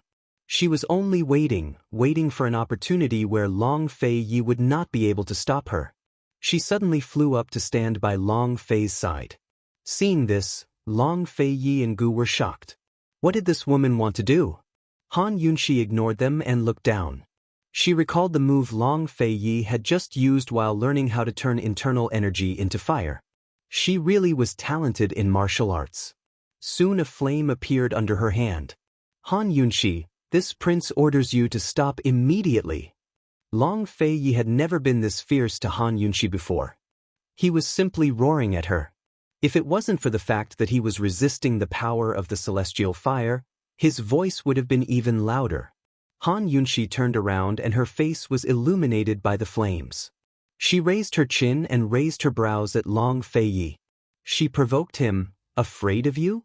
If this was a normal time, Gu would have laughed into the sky after hearing this, but he was roaring at this time. He was still roaring at Long Fei Yi. Even at this time, he still couldn't bear to roar at Han Yunxi. He was very clear that he could not persuade this woman, threaten this woman, or influence this woman. He angrily jumped into the air. Long Fei Yi, father will kill you. But as soon as his voice fell, he suddenly spat out a mouthful of blood and his entire body fell to the ground. In that moment his entire body froze. Was this the feeling of approaching death? Why did his body feel so weak, so tired, and so painful? Why did he feel like it was hard to breathe? In the past, no matter how serious the injury was, it was just pain. However, at this moment, the feeling was gradually different. Would he die? Gu curled up in the flames, thinking about this question for the first time. As he thought about it, he suddenly smiled. The corners of his mouth curled up into a smile so bright that it could make flowers bloom all over the world. Gu looked up at the top of the furnace and realized that he had fallen beside it. He could no longer see Long Fei Yi and Han Yunxi. He could only see the flames above his head. In the flames, Gu furrowed his brows and tried to circulate his energy so that he could block the power of the heavenly fire, so that he would not be in so much pain. So that he could move, even if it was just one step. Even if it was just one more glance at Poison Lass, it would be good. Just one more glance and imprint it in his heart. Poison Lass, if there is a next life, Chi Brother will not wait for you to come again. Chi Brother will definitely look for you all over the world. He will definitely meet you first. He was clearly in so much pain and he was clearly afraid of pain, but he could ignore all the pain and focus on moving that one step. But he couldn't move, he really couldn't move. His whole body was sprawled on the ground. His hands that were bathed in the flames scratched the ground with all his might, but he couldn't support his body. Ever since he knew that he was a monster, Gu had always wanted to die. To him, death was perhaps a rebirth. But at this moment he suddenly regretted it. He suddenly didn't want to die. Han Yunxi, I would rather stand behind Long Fei Yi forever in this life. I would rather watch over you and your husband, watch over you and your family, watch over you as you grow old and watch over you until you die of old age. I don't dare to hope for a next life. Poison Lass, Gu muttered to himself, but his voice was so soft that even he couldn't hear it. His hands, which were scratching the ground, gradually lost their strength and dropped down. Poison Lass, Chi Brother likes you so much. Poison Lass, no, Gu. Suddenly, Han Yunxi's sharp voice descended from the sky. Unknowingly, she was already in midair, looking down at Gu. Gu, hold on for me. Han Yunxi's entire body was illuminated by the flames. She was like a goddess in the flames, her magnificence filling the sky. She looked down at Gu from high above. There was no sympathy, no pity, no anxiety, only determination. All of his emotions had been replaced by this firm determination. She said, "Gu Qishao, listen to me. If the sky falls, we will hold it together. You hold on for me. If you dare to die, you will bear the consequences." After saying that, the flames suddenly surged to the sky, drowning the celestial fire Qian furnace, drowning Long Fei Yi who was frowning at the side, also drowning Gu, and also drowning the stunned medicine hut old man and the rest. The flames filled the entire medicine requesting cave. In the flames, medicine hut old man used all his strength to open his eyes. Looking up, he actually saw the image of a phoenix appear above Han Yunqi's head. Medicine hut old man was greatly shocked and blurted out, "Phoenix Nirvana. This is Phoenix Nirvana. She actually has the power of a fire phoenix." Medicine hut old man still wanted to take a closer look, but this flame only appeared for an instant.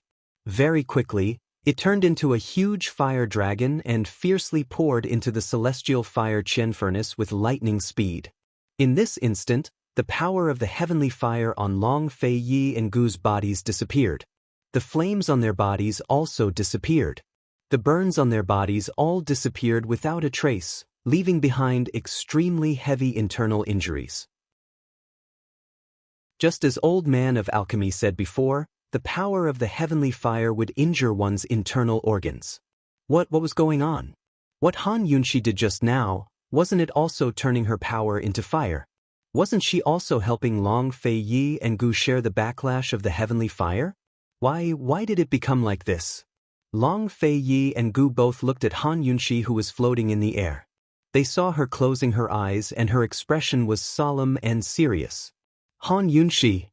Long Fei Yi was about to fly over when a huge stream of fire suddenly flew out from the celestial fire Qian furnace, directly attacking Han Yunqi, catching her off guard. "No! Poison girl!" Long Fei Yi and Gu both rushed over at the same time, but they were fiercely shaken off by the fire. They already couldn't care so much. Getting up, they still wanted to rush over to save her. However, Medicine Hut Old Man shouted, "Don't disturb her. This is the power of the fire phoenix. The power of the phoenix in her body has been awakened. If you disturb her, she will go berserk." The power of the phoenix? Long Fei Yi and Gu didn't understand. They also didn't know if they should believe Old Man of Alchemy. But very soon, the flames around Han Yunqi grew brighter and brighter. Gradually, an enormous illusory image appeared behind her back, like a pair of wings slowly spreading out. "Phoenix feathers." Long Fei Yi muttered, thinking of the phoenix feather birthmark on Han Yunqi's back. Soon, the shadow of the wings completely spread out. It was really phoenix feathers. Even though it was just a shadow, it gave people a noble, luxurious, and solemn feeling, making people unconsciously revere it. As the phoenix feathers spread out, they gradually saw the shadow of a phoenix slowly fly out from Han Yunqi's body. "Phoenix, it's really a phoenix." Gu was in disbelief. After the phoenix completely flew out, it actually spread its wings and embraced Han Yunqi. In an instant, Han Yunqi's figure was submerged in the flames. "Where is she?" Long Fei Yi's face was pale. Even if he saw the power of the phoenix, he still couldn't feel at ease. If he didn't hold that woman in his hand, he would never feel at ease. How can this be? Gu was also extremely nervous. If she wants to control the power of the phoenix, she must go through the nirvana tribulation. Old Man of Alchemy stared at the ball of flames in the sky and muttered, 3 days, she needs 3 days. If she can endure it, her future will definitely be amazing. What if she can't endure it? Long Fei Yi and Gu asked in unison. Old Man of Alchemy turned around and said 4 words, "Her corpse will be destroyed." At this moment, Long Fei Yi and Gu's sky collapsed. Chapter 10:20. The power of the phoenix hidden in Han Yunqi's body was unexpectedly stimulated. While the power of the phoenix resisted the power of the heavenly fire, it also caused Han Yunqi to fall into the great tribulation of nirvana. She needed 3 days to be reborn from the ashes. This should have been an extremely good thing. She and Long Fei Yi dual cultivated, but she was only assisting Long Fei Yi. Even if the dual cultivation succeeded, She could only control the power of the nirvana heavens that she cultivated and the heavenly mountain sword technique at most. However, if she endured this time, she could control the power of the phoenix and stand at the same martial arts level as Long Fei Yi. Unfortunately, this matter came at the wrong time. 3 days and 3 nights of nirvana, which meant that her dual cultivation with Long Fei Yi would still be interrupted. They had sacrificed so much, and Long Fei Yi and Gu had suffered so much, but in the end, they still couldn't escape this calamity. Nothing else could be considered a calamity, but dual cultivation was their true calamity. There were still 6 hours before dual cultivation began. How could Han Yunxi endure for 3 days and 3 nights? Once dual cultivation was interrupted, she would suffer from qi deviation due to dual cultivation, and she would also suffer a backlash from the power of the phoenix. Her corpse would definitely be destroyed.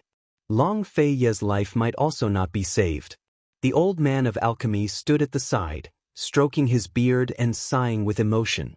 However, Long Fei Yi and Gu stared blankly at Han Yunxi, who was bathed in flames. They already didn't want to waste any more words with the old man of alchemy. The sky for the two of them had already collapsed. Was there any power that could stop a phoenix's nirvana? Even if there was, it couldn't be stopped.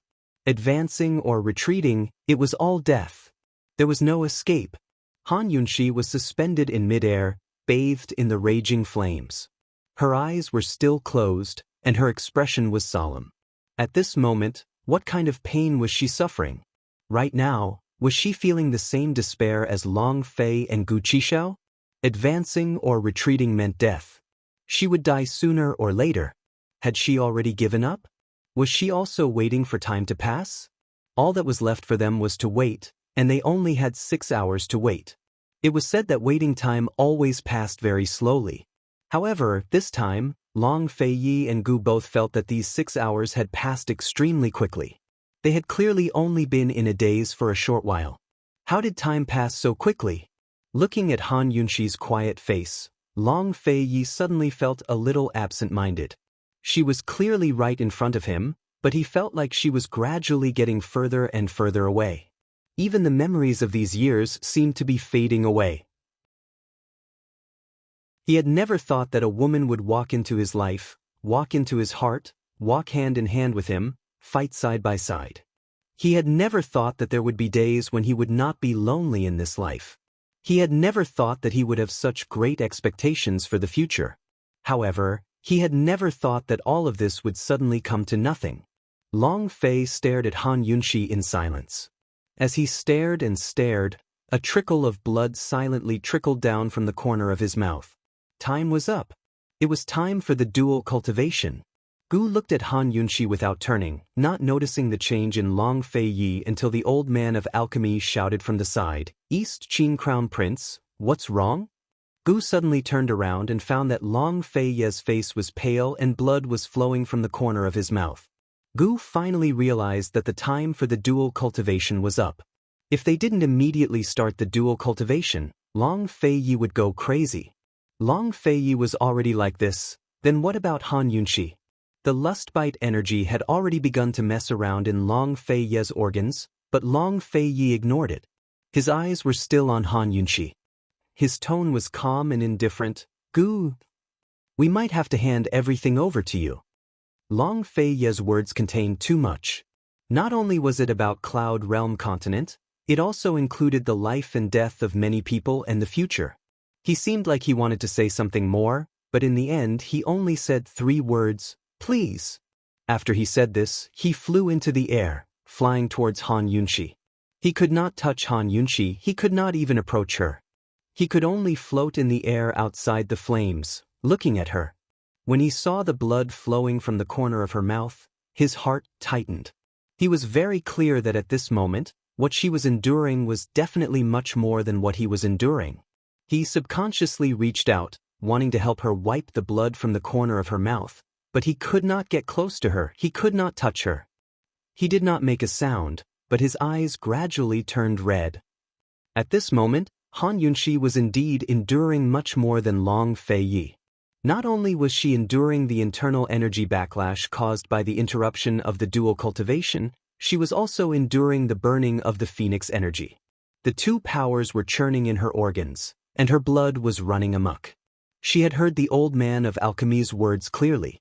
She knew that they had already walked onto a path of no return. No matter how hard she tried, as long as the time was up, the outcome would be the same. However, she still stubbornly persisted. She persisted for a full 6 hours, not giving up until now. If this was fate, then this time, she would not accept it. If this was an unavoidable calamity, then she would not admit defeat this time. If this was irreversible heavenly energy, then this time, she would fight against the heavens. She was not willing to be the one being protected forever. This time, let her fight once, let her protect them. The phoenix energy was burning her body, her soul. She only felt that her body was about to be burned away, and all the pain was gathered on her back, where the phoenix birthmark was. As the pain intensified, there seemed to be a power slowly accumulating under the phoenix birthmark. The more pain she endured, the greater the power. That was the power of a new life, the power of nirvana. Would she succeed if she let that power be born from desire and break out of the cocoon? How much pain would she have to endure in 3 days and 3 nights? Would she be able to endure it all at once? Go all out, take a gamble. Han Yunxi suddenly opened her eyes. The moment she opened her eyes, she saw the face she was most familiar with, the face she was most infatuated with. She smiled at him. Long Fei Yi, as long as I can see you, even if I suffer the wrath of the heavens, I can endure it, much less a trifling phoenix energy. Long Fei didn't expect Han Yunxi to open her eyes and smile at him again. He gave a start as he stared blankly at her smile. He had no idea what she wanted to do, but he endured his heartache and returned her smile. But Han Yunxi suddenly let go of all resistance. She had used internal energy to protect herself before to reduce the burning effects of the phoenix energy. But now, as soon as she let go of her defenses, the raging flames engulfed her and swallowed her whole. Before, Long Fei Yi had been able to see Han Yunxi's figure in the flames, but this time, he couldn't see her at all. All he could see was a sea of flames. How could this be? Was the phoenix energy starting to bite back? Yunxi! Long Fei Yi finally lost all reason. He thought he could stay calm until the end and accept the consequences. But in the end, he'd overestimated himself. He threw himself at the sea of flames like a madman, but the flames suddenly fell to the ground. He chased after them and saw Han Yunxi again. Unlike how she'd been in midair, bathing in flames, she was now in a sorry state. She was curled up into a ball in the flames, her body trembling uncontrollably. Long Fei Yi fell to one side and tried to crawl to his feet, but before he could steady himself, he fell heavily to the ground. The lust-bite energy had already gone out of control in his body. He didn't care about any of this and stubbornly stood up. But as soon as he did, he fell to his knees and spat out a mouthful of blood. It wasn't just Long Fei Yi who'd lost his mind. Gu had lost all reason as well. He dashed over and tried to charge into the sea of flames again and again, but was bounced back each time. The old man of alchemy didn't understand what was going on. He was so frightened by them that he forgot all about his previous grudges and hurried over to persuade them. But none of them paid any attention to the old man of alchemy. He was already so old, but he was still as stubborn as a child. Han Yunxi was even more stubborn than them. After losing all resistance, the burning pain she felt was very real. It was like her skin had been lit on fire, burning away layer by layer until it reached her flesh, bones, and soul. She could feel all of her bones aching, so much so that her soul wanted to abandon this body. She gripped the white jade crystal bracelet on her wrist and propped herself up. However, gradually her breathing slowed down and her divine sense became blurry. Gradually, the pain disappeared, leaving behind only exhaustion. She suddenly wanted to sleep so badly that she forgot everything she was going through. She just wanted to sleep. Suddenly, a familiar voice rang out. It was Gu. His repeated cries of "poison lass" were so familiar. There was also Beiyue. She seemed to hear Gu Beiyue calling her as well. Miss Yunxi. There was also Ling. Little Yu, Ning Jing, and Ning Cheng. They were all calling her, telling her not to sleep. She couldn't sleep. She couldn't sleep. She couldn't die. There were still so many things waiting for her to do. There were still so many people waiting for her to save them. Where was Long Feiyi? Why couldn't she hear Long Feiyi's voice? Long Feiyi needed her even more. Han Yunxi's eyes flew open and she stood up in the raging flames. She held her breath and focused her mind, focusing all of her consciousness on the phoenix birthmark on her back. In a flash, all of the pain returned, surging madly from all over her body towards the birthmark. This was pain, but it was also phoenix energy. What was supposed to be 3 days and 3 nights of slow suffering, Han Yunxi took it all in one go. When all of the energy poured into her back, the flames in the air suddenly gathered together to form a giant phoenix. It viciously slammed into the phoenix birthmark on Han Yunxi's back and surged into her body. Han Yunxi raised her head and let out a miserable cry before her entire body crashed to the ground. The flames vanished without a trace, and everything returned to calm. Han Yunxi lay sprawled on the ground while Gu knelt on her right, staring at her blankly. The old man of alchemy was on one side as well, filled with disbelief. Han Yunxi only felt a wave of energy stir behind her back. It seemed to be phoenix energy, but she didn't know if she'd lost it or gained it. She only knew that all of the blood in her body was flowing in reverse. If she didn't dual cultivate now, there wouldn't be any time left. Long Feiyi. She looked around in panic, but she couldn't see Long Feiyi. Where was Long Feiyi? She was about to get up, but someone suddenly wrapped his arms around her waist from behind and pulled her into a familiar embrace. Han Yunxi, let me hug you for a while. It'll be fine in a while. Chapter 1021. Long Fei was only one step away from succumbing to his inner demons. He hugged Han Yunxi tightly from behind, wishing that he could embed this woman into his body. They might as well become one and from now on, bear all the pain together. He buried his head in Han Yunxi's shoulder, his lips and teeth pressed against her shoulder. He really wanted to bite her, but in the end, he couldn't bear to. In the end, it only turned into a kiss that he couldn't bear to let go. After going through a life and death situation, how could Han Yunxi not yearn for this embrace, yearn for the warmth of his lips and teeth? She was really tired. She was so tired that she couldn't care less about the qi and blood in her body flowing backwards. She just wanted to lie in Long Feiyi's embrace and sleep. Suddenly, a drop of something wet and warm dripped onto her neck. She casually touched it and saw that it was blood. At this time, Han Yunxi finally regained her senses. She suddenly turned around and saw that Long Feiyi's face was pale, and the corner of his mouth was covered in blood. When the dual cultivation was interrupted, she would at most suffer from the backlash of the Nirvana inner art, but Long Feiyi had to suffer from the backlash of the lust bite power. Han Yunxi was scared out of her wits. Without hesitation, she pulled out Long Feiyi's sword and placed it in his hand. Long Feiyi, there's no time. Hurry! She anxiously said. Long Fei forced himself to endure the raging blood qi in his body. He reached out a hand to gently wipe away the blood at the corner of her lips, just like how he'd always rub her bangs during their dual cultivation sessions. Be careful, he said. He still gave the profound frost sword to Han Yunxi and used the scabbard himself. The two of them worked hard together. On one hand, they focused, stabilized their inner art, and on the other hand, controlled the qi and blood flowing backwards.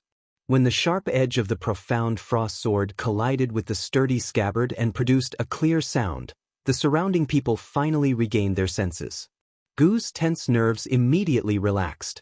He looked at Long Feiyi and Han Yunxi dancing with their swords and felt a powerful force swirling around them. His heart, which had been hanging in the air, could finally be at ease. He knew that there was still time. Their dual cultivation would not be interrupted. With his heart at ease, Gu finally felt tired. As he watched, his whole body suddenly leaned back and lay on the ground. As he listened to the sounds of swords clashing from time to time, he recalled the smell of death from before. Gradually, he closed his eyes and fell asleep. When Gu woke up, it was already noon the next day. Han Yunxi was curled up in Long Fei Ye's arms, sleeping very quietly. And Long Fei Ye also seemed to have fallen asleep. His brows were filled with fatigue. Even though the two of them were in a sorry state, but snuggling up so quietly was better than any beautiful scene in the world. When Gu saw Han Yunxi, he couldn't wait to rush over and hug her. But this scene made him stop abruptly. The distance between them was more than 10 steps. He silently reached out his hand, wanting so much to caress her cheek and feel her existence. He wanted to hug her tightly in his arms, and also wanted to rub her bangs and tell her, "Poison lass, we made it through. It's okay now." But he could only think about it. His hands stopped in midair for a while, and finally slowly fell down. He laughed lightly, 3 parts self-deprecating, 7 parts carefree. He inadvertently turned his head and met the astonished gaze of the old man of alchemy. His gentle gaze immediately turned fierce, and he said fiercely, "Go and find some food. I want it hot." The old man of alchemy only felt that when Gu's gaze was gentle, it was especially familiar. Before he could take a good look, he was warned. He seemed to want to ask something, but in the end, he didn't ask and silently turned to leave. Although there were no external injuries, Gu's internal injuries were not light. In all his years, this was the first time he had encountered such a thrilling situation. It was really a narrow escape. With his back facing Han Yunxi and Long Fei Yi, he tried to calm his thoughts, sat cross-legged, and began to heal. When the old man of alchemy returned, Han Yunxi and the other two had finished healing. They looked at him in unison as if waiting for him. The old man of alchemy saw Han Yunxi and Long Fei Ye's dual cultivation last night. After seeing the power of the lust bite, he could roughly guess what was going on. He knew that he was in big trouble, and his scalp was numb from being stared at by these 3 people. He really didn't dare to go closer. It was fine that Long Fei Yi had such a terrifying power of the lust bite, but he didn't expect that Han Yunxi actually had the power of the phoenix. These 2 guys were not to be trifled with. They were not to be trifled with. Although the old man of alchemy was afraid, he still sighed in his heart. He was very unwilling. If only he could take Han Yunxi as his disciple. With the power of the phoenix, not only could she help him refine a lot of medicinal pills, she could also help him raise the celestial fire Qian furnace. The old man of alchemy took a few steps back. Just as he was about to hide, Long Fei Yi said coldly, "Stop." The old man of alchemy said with a smile, "Everyone must be hungry. Old man of alchemy will go and prepare food for all of you." Whether he was really crazy or just pretending to be crazy, he couldn't fool Long Fei Yi. As soon as he shot a sharp gaze over, the old man of alchemy didn't dare to move anymore. "Come here, we have a few questions for you," Han Yunxi said. The old man of alchemy didn't dare to get too close. He sat down cross-legged in the open space in front of them. Gu glanced at him, lowered his head, and didn't say a word. "What's going on with the power of the phoenix?" Han Yunxi asked seriously. After she dual cultivated with Long Fei Yi, the blood in her body returned to normal. She could clearly feel a restless power behind her. However, she was very unfamiliar with that power. Originally, it would take 3 days and 3 nights to be reborn, but she took more than 6 hours. Now, she also didn't know what was going on with the power of the phoenix in her body. If the old man of alchemy hadn't mentioned it, they wouldn't have known that such a power existed in the world. The old man of alchemy looked at Han Yunxi suspiciously. "You don't know that you have the power of the phoenix?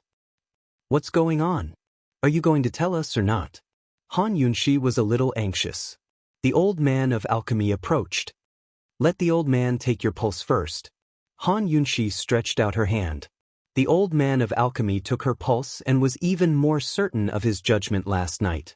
He said, "The power of the phoenix is an ancient martial art power.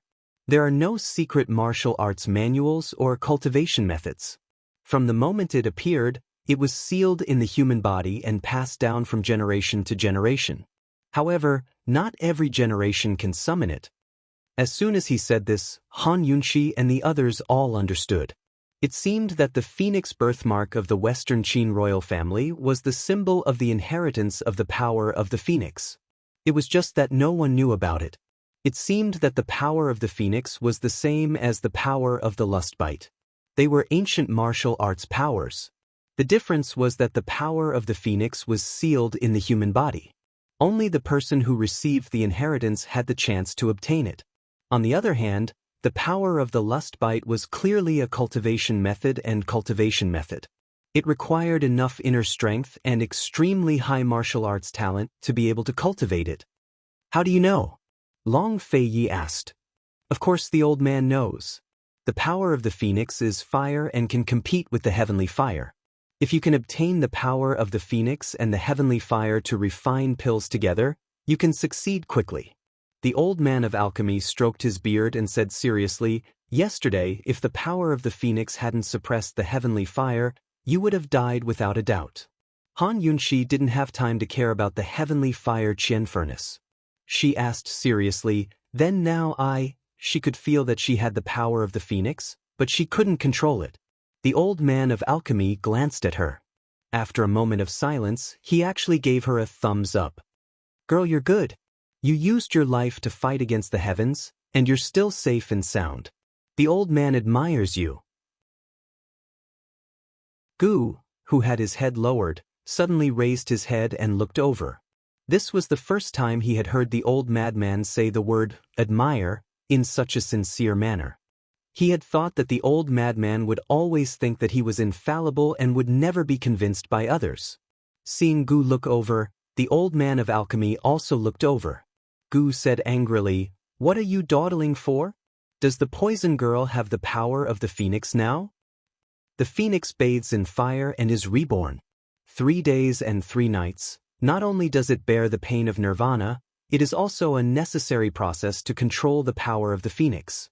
You endured all the pain last night, but lost control of the power of the phoenix. Now that the power of the phoenix has been awakened, the old man doesn't know how to control it. You have to find someone else. The old man of alchemy replied seriously. Long Fei Yi didn't say anything. He pulled Han Yunxi's hand over and took her pulse again. He discovered that Han Yunxi's current situation was very similar to when he had the lust bite power in his body. He didn't ask the old man of alchemy again. Instead, he left the medicine-requesting cave and had Su Donglin send a messenger hawk to Celestial Mountain to ask his master, Kenshin. Long Fei Yi used an urgent secret letter. It would take at most 7 days to get a reply from Medicine City to Celestial Mountain. However, Long Fei Yi only received a reply 10 days later from Old Man Kenzo. "Why are you so late?" Long Fei Yi asked. "I heard that the snowstorms on Celestial Mountain have been extremely severe recently. Even the hawks couldn't pass through. I'm afraid they were delayed," Su Donglin replied truthfully. Hawks could indeed be delayed for a day or two when encountering a snowstorm, so Long Fei Yi didn't ask any more questions. In the letter, Old Man Kenzo expressed his shock and also explained the phoenix power. It wasn't much different from what Long Fei Yi had guessed. The phoenix power and the lust bite power were extremely similar. It was just that the methods of inheritance and cultivation were different. The lust bite power relied on hard work, and on the foundation of a strong inner force, it was cultivated step by step. The phoenix power relied on inheritance. As long as one had an excellent physique and a strong enough inner force, once the phoenix power was summoned, one could completely control it. Although Han Yunxi had an excellent constitution, her internal energy wasn't strong enough. Thus, this could be considered a blessing in disguise. If she had really endured for 3 days and 3 nights, she wouldn't have been able to endure the phoenix power with her current level of internal energy. She would have also suffered a backlash. She used several hours to endure all the pain and forcibly suppressed the phoenix power back into her body, escaping this calamity. Now that the phoenix power had been awakened, as long as Han Yunxi's internal energy became stronger and stronger, she could gradually control the phoenix power like how he controlled the lust bite power. After Long Fei Yi finished reading the letter, his hanging heart finally settled down. He believed in Master Kenzo's words. "So, when we succeed in dual cultivation, I can also control the phoenix power?" Han Yunxi asked excitedly. Long Fei Yi nodded and couldn't help but laugh. He thought that this trip wasn't a loss after all. "TSK, poison girl, Chi brother really won't dare to bully you in the future. Gu joked. Before Han Yunshi could answer, Long Feiyi looked at Gu with a penetrating gaze. Han Yunshi suddenly remembered something. She quickly stood up and walked towards Old Man Yao Hut, who was sitting at the side. She asked, "Old man, you said that the phoenix power can help speed up the process of refining pills. Is this true?" If it was true, they wouldn't have to stay in the medicine hut for so long. Perhaps they could return to the three-way black market early and spend the new year with Gu Beiyue. Chapter 1022. Han Yunshi's phoenix power resisted the power of the heavenly fire, and the heavenly fire Qian furnace returned to its normal state. With the assistance of external forces, she was able to shorten the cultivation time. In the past few days, Long Feiyi and Gu's internal injuries were quite serious, so they let the old man of alchemy teach Su Donglin the cultivation technique to transform internal energy into fire. Firstly, Su Donglin's internal energy was limited, so he couldn't use the cultivation technique that Long Feiyi and the others used before. Secondly, the old man of alchemy didn't dare to make a decision on his own, so he gave Su Donglin the most ordinary cultivation technique, which could be started and stopped at any time. Han Yunshi had suffered a lot, but her internal injuries weren't as serious as Long Feiyi and Gu's. She didn't dare to act rashly because she didn't understand the phoenix power clearly. Now that she understood everything, she naturally had to think of a way to refine the dragon pill as soon as possible. There were still many important things waiting for them to do. The old man of alchemy nodded cautiously. The phoenix power can naturally complement the heavenly fire Qian furnace and has the effect of speeding up the process, but you. Before he could finish his sentence, Long Feiyi said coldly, "What are the conditions?" Gu was also serious. "Old man, you better be clear, otherwise I'll bury your entire alchemy furnace with me. Not only can the phoenix power speed up the process of refining pills, but it can also nourish my heavenly fire Qian furnace. The old man will definitely tell you everything he knows. The cultivation technique transformed from the phoenix power doesn't have any restrictions, but it requires a lot of internal energy." The old man of alchemy looked at Han Yunshi seriously. "Girl, you're still injured and haven't mastered the phoenix power, so you might not be able to learn that cultivation technique." The old man of alchemy finally said something sincere. Han Yunshi did not insist and asked, "What about when my internal injury recovers?" "If you have recovered from your internal injuries, you might as well give it a try," the old man of alchemy replied. Han Yunshi was relieved. After 10 days of recuperation, she had almost recovered from her internal injuries with the help of dual cultivation. She would be fully recovered in another 2 or 3 days. At that time, even if she couldn't use the power of the phoenix, she could still use an ordinary cultivation method to turn her power into fire. With her current internal energy and Su Donglin working together, no matter what, they would be able to shorten the time needed to refine pills. "What time is it now?" Long Feiyi asked. "Your Highness, today is the first day of November," Su Donglin hurriedly replied. "There are only 2 more months until the Chinese New Year." Gu sighed as he stood up and walked towards the alchemy furnace. "What are you doing?" Han Yunshi asked suspiciously. Long Feiyi did not say anything, but looked at him. Unexpectedly, Gu Qishao flipped a few times and flew to the top of the pill furnace, preparing to use his martial arts. "Are you looking for death?" Han Yunshi angrily questioned. Among the 3 of them, Gu's internal injuries were the most serious. "Get down here." Long Feiyi's cold voice was especially sharp. "I don't want to stay in this broken place to celebrate the Chinese New Year. Let's refine the dragon pill as soon as possible and leave." Gu said unhappily. "I don't want to drag an injured person back to celebrate the Chinese New Year. I still have things to do after the Chinese New Year. Get down here right now." Han Yunshi stood up. Although they only had 2 months left, after deducting the time spent on the road, they only had 1.5 months left. However, no matter what, they could not let Gu continue like this. After they returned to the three-way black market, they still had to go to Tiger's prison to save people. Other than the poison tiger beast, there would be many hidden poisonous creatures. No matter how good her poison skills were, she would not have the time to take care of everyone. Moreover, there was a pregnant woman among the people they needed to save. Gu was indispensable for the trip to Tiger's prison. Han Yunxi did not know the truth about Gu's immortality and only thought that he was fooling around. Long Feiyi did not say anything and only gave Su Donglin a look.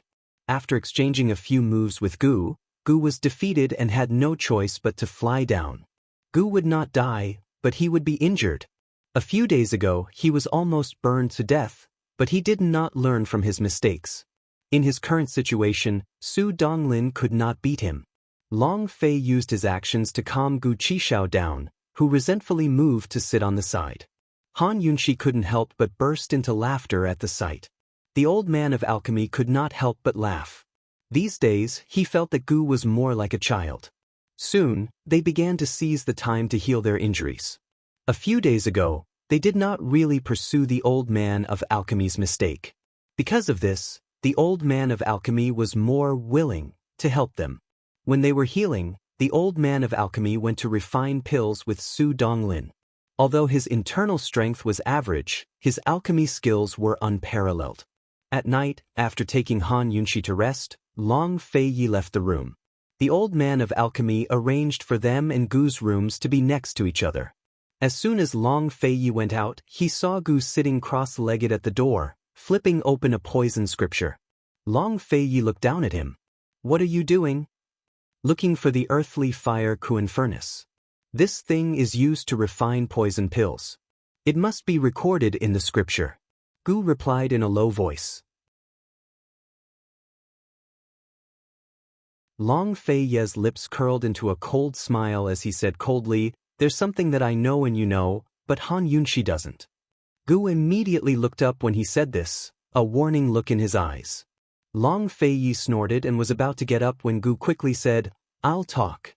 At this moment, a shadow guard came over. Long Feiyi got up and motioned for the shadow guard to wait at the side. When Gu Qishao saw the secret missive in the shadow guard's hands, he finally realized why Long Fei was sitting by the door. He stood up as well and intoned, "Remember this well. I'll only say it once." Long Feiyi thought that Gu was playing with him, but he didn't expect this guy to really have something to say. Inside the room, Han Yunxi stood up silently, her heart hanging in midair.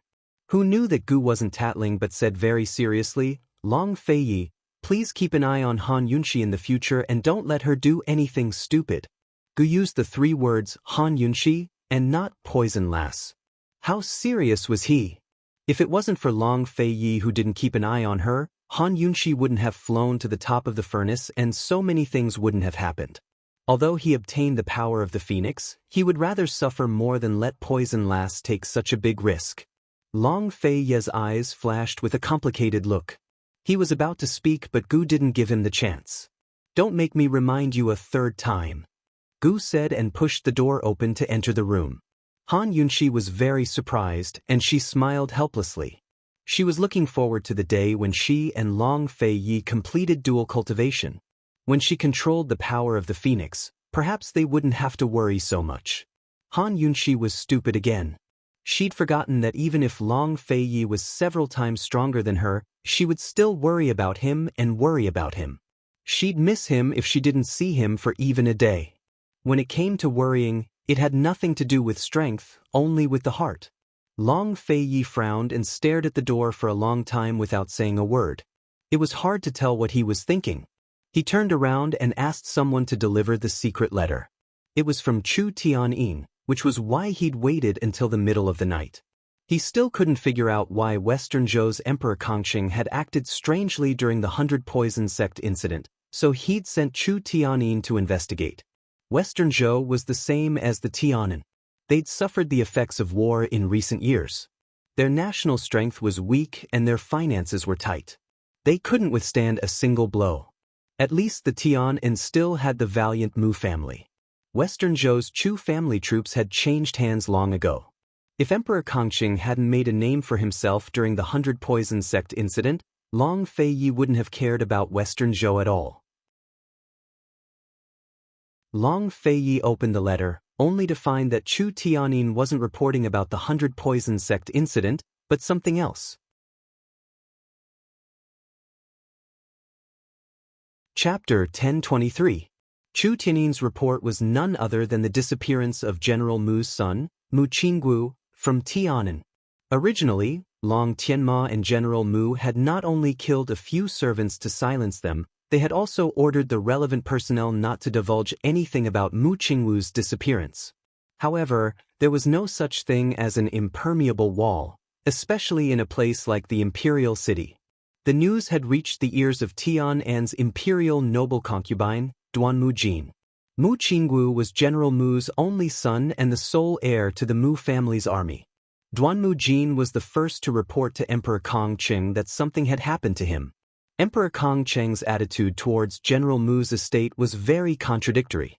Emperor Kongqing could tell that Long Tianma had always been under the control of General Mu's estate, so he only wanted to befriend General Mu. He even had plans to marry his daughter off to Mu Qinggu. However, when he found out that General Mu's estate had the ability to secretly control an important deputy general in the Chu army, he became even more fearful. He was even more fearful of General Mu's estate. After all, Emperor Kongqing was more afraid of the Chu clan. If he married his daughter off to General Mu's estate, it would strengthen their influence in Tiannan. In the end, even the imperial family of Western Zhou would be under their control. When Long Tianma brought up the topic of marriage, Emperor Kongqing happily agreed. Long Tianma had made Duan Mujin an imperial noble concubine. His proactive display of goodwill caused Emperor Kongqing's original stance to waver. As a result, Emperor Kongqing was very concerned about Long Tianma's every move, as well as the movements of General Mu's estate. As soon as he found out about Mu Qinggu's disappearance, he immediately ordered a secret search for Mu Qinggu's whereabouts. No matter which side he stood on, if he could find Mu Qinggu first, he would have another bargaining chip in his hand. It was a secret order from Emperor Kongqing. Unfortunately, his subordinates were unreliable, and Chu Tiannin quickly found out about it. Of course, Chu Tiannin didn't know that much. He only knew that Mu Qinggu had gone missing and that Long Tianma and General Mu were looking for him, as was Emperor Kongqing. Besides that, the letter also mentioned the 100 Poisons sect. Even now, Chu Tiannin couldn't figure out why Emperor Kongqing wanted to show his face in public. Still, he guessed that Long Tianma had something to do with the 100 Poisons sect. Chu Tiannin's estate's estate as well. After reading the letter, Long Fei told the shadow guards to burn it. He didn't linger, but turned to enter the house. Caught off guard, Han Yunxi hadn't even made it to the bed before Long Fei saw her. Long Fei gave a start before he realized what was going on.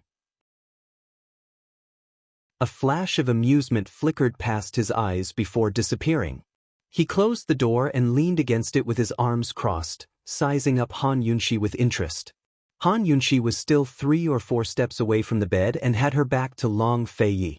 She froze in place when she heard the door open. But she quickly recovered and turned around to ask, "It's the middle of the night. Where did you sneak off to?" Long Fei didn't answer. She walked over to the table and poured herself a glass of water. "If I hadn't woken up from thirst, I wouldn't have known you'd run off." Long Fei didn't say anything, but his gaze became meaningful. Han Yunxi avoided his gaze and yawned lazily. "Aren't you going to sleep yet?" "I'm so sleepy, I'm going to sleep first." As soon as she got up, Long Fei hooked his finger at her. Han Yunxi lowered her head and pretended not to see. "I'm hungry. Since you're still awake, come and serve me." Long Fei emphasized the words, hungry, and serve. If Han Yunxi didn't understand what he meant, she must be faking it. She looked up and couldn't help but laugh foolishly. "You're still not coming over? Do you want me to go over?" Long Fei asked with raised brows. Actually, whether she went over or he came over, the result would be the same.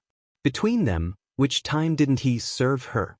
No matter how it started, it would always be him serving her in the end. Moreover, he would do his best to serve her without holding back. Han Yunxi walked over step by step. Although serving was a physical experience, it was also a visual experience. She walked closer step by step. Looking at Long Fei's handsome face and Long Fei's sculpture-like body, she fell in love with him.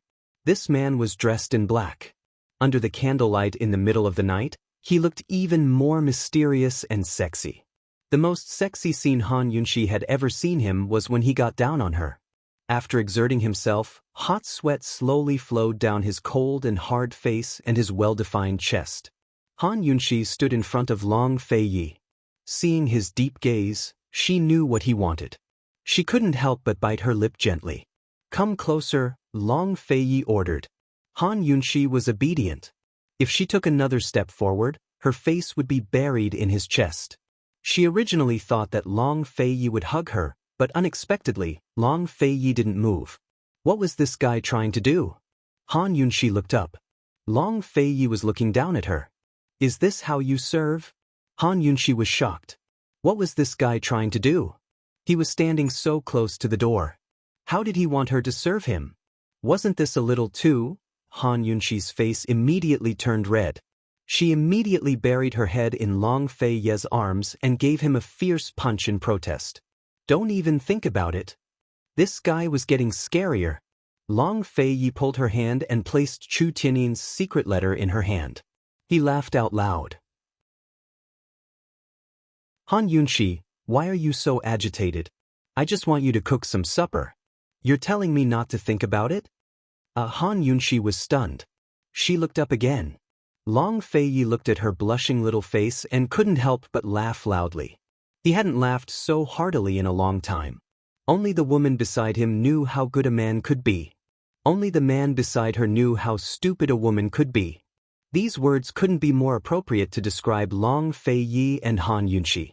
Who in the world could see the aloof and indifferent Long Feiyi laughing so heartily? And who could see the magnificent Han Yunxi being so stupid? Long Feiyi lifted Han Yunxi's chin and said with a smile, "Han Yunxi, I don't mind you being a little more stupid." Han Yunxi was embarrassed and angry. She retreated and glared coldly at Long Feiyi. "Urgent letter." When Long Feiyi said this, she finally noticed the secret letter in her hand. It was indeed an urgent letter from Western Zhou. Han Yunxi became serious. She hurriedly opened the letter and was shocked when she saw the contents. "So, Mu Qingwu has been kidnapped?" Before Mu Qingwu had sought refuge with Long Tianma and the Mu family had married Mu Luiyue to Long Tianma, Han Yunxi had an extremely good impression of him. His impression of him was second only to that of Gu Beiyue. However, during the famine, Mu Qingwu had sought refuge with Long Tianma and the imperial uncle's estate for the sake of Mu Luiyue's marriage. Han Yunxi no longer saw him as a friend. It's been more than 10 days, but the kidnappers still haven't shown up. "This is strange," Long Feiyi said indifferently. "Jun Yixie?" The first suspect Han Yunxi thought of was Jun Yixie. Back then, Jun Yixie had planted many spies in Tianning country. Perhaps he had spies in Tian'an as well. However, she quickly rejected the idea. Tian'an and Western Zhou were of little value on the chessboard that was Cloud Realm continent. They were tasteless, but it would be a pity to throw them away. Whether they were enemies or allies, they wouldn't have much of an impact on the current situation. If he hadn't been kidnapped for official business, could it have been a private matter? Long Feiyi didn't care much about Mu Qingwu. He had spent time with Han Yunxi in the middle of the night to discuss this urgent letter because there was a problem worth paying attention to. "What is Emperor Kongqing worried about this time?" he asked. "Duanmu Jin isn't marrying Long Tianmo anymore, so the Empress and the imperial noble concubine are fighting for the throne?" Han Yunxi didn't care much about this matter. In the end, Han Yunxi was less sensitive to such matters than Long Fei. Long Feiyi said seriously, "Emperor Kongqing may be old, but he's not blind. He must be afraid of something, or he wouldn't have gotten involved in this mess." Long Feiyi didn't know the truth, nor did he know about Emperor Kongqing's worries about the Mu family's power, but his guess was completely correct. Western Zhou and Tian'an didn't share a border and were both equally weak. In truth, their current cooperation didn't have much to do with each other. Judging from the current situation, neither Long Tianma nor General Mu's seizure of power would have much of an impact on Emperor Kongqing. Emperor Kongqing could simply wait and see how things would unfold. Only if Emperor Kongqing was threatened by Long Tianma or General Mu's forces would he lose his cool and interfere with Mu Qingwu's disappearance. Han Yunxi immediately understood after Long Fei Ye's explanation. She asked doubtfully, how can Long Tianma and General Mu's forces threaten Emperor Kongcheng? The two countries were separated by the powerful south-central regions and Tianing. Could Long Tianma and General Mu's forces threaten Emperor Kongcheng's military or political affairs? That wasn't realistic. Chu Tianyin should be the one who could threaten Emperor Kongcheng the most. He was already part of Long Fei Ye's forces, so Emperor Kongcheng should be afraid of Long Fei Yi instead. Unless Long Tianma's forces had infiltrated the Chu clan's forces. But if that was the case, then Chu Tianyin should have discovered them long ago. The Chu clan troops were perfectly fine and had already made all the necessary preparations to cooperate with Long Fei Yi to personally lead an expedition to the north in the coming spring. Han Yunxi couldn't figure it out no matter how hard she racked her brains. Long Fei Yi couldn't figure it out either, but he took the matter to heart. Han Yunxi served him with brush and ink while he immediately wrote a letter back to Chu Tianyin, reminding him to check the troops for spies. After the letter was delivered to the Shadow Guard, Long Fei Yi closed the door and discovered that Han Yunxi was already lying on the bed. Although it was the depths of winter, the celestial fire Qian furnace kept the stone rooms in the medicine-requesting cave warm. Han Yunxi was covered in a thin silk quilt as she leaned against the pillow and looked at him lazily. It was too late. She really was sleepy. Long Fei Yi walked over and said seriously, Han Yunxi, I really am a little hungry. A single sentence was enough to chase away all the sleepiness in Han Yunxi's body. She had no idea what he meant by hungry. He's speaking so seriously, so he must really be hungry, right? But this fellow not only didn't have a habit of eating midnight snacks, he sometimes didn't like to eat when it was too late. Han Yunxi's expression was adorably stupid. She didn't know how to respond to Long Fei Yi.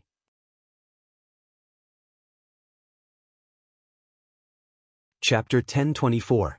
Was Long Fei really hungry, or just greedy for food? Han Yunxi looked at him for a long time, not knowing how to answer. Should she cook supper or serve him? In the end, Han Yunxi decided to cook supper. After all, if she chose to cook supper, he wouldn't laugh at her like he did at the door. Han Yunxi smiled slightly and said respectfully, It's this concubine's fault for letting your highness starve. Please forgive me, your highness. Please wait a moment, this concubine will cook a bowl of noodles. Han Yunxi was about to get off the bed when Long Fei Yi suddenly pressed her down on the bed, trapping her between his arms. He didn't tease her anymore and suddenly became very gentle, just like the quiet night, gentle as water. He buried his head in her ear and said in a low voice that was 3 parts helpless and 7 parts doting, Han Yunxi, aren't you going to ask me what I want to eat? Han Yunxi finally found the right answer. What did he want to eat? He never liked to eat at night, other than eating her. Moreover, he often ate several meals at once. Long Fei Yi asked as he gently undid Han Yunxi's belt. His large hand slowly reached in from her waist and moved up.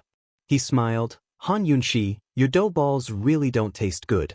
Before you can cook supper that satisfies this prince's appetite, this prince will only eat you. After saying this, his large hand had already covered her pride. Even though she had been pleasured many times, Han Yunxi still couldn't bear his caress. She couldn't help but let out a moan.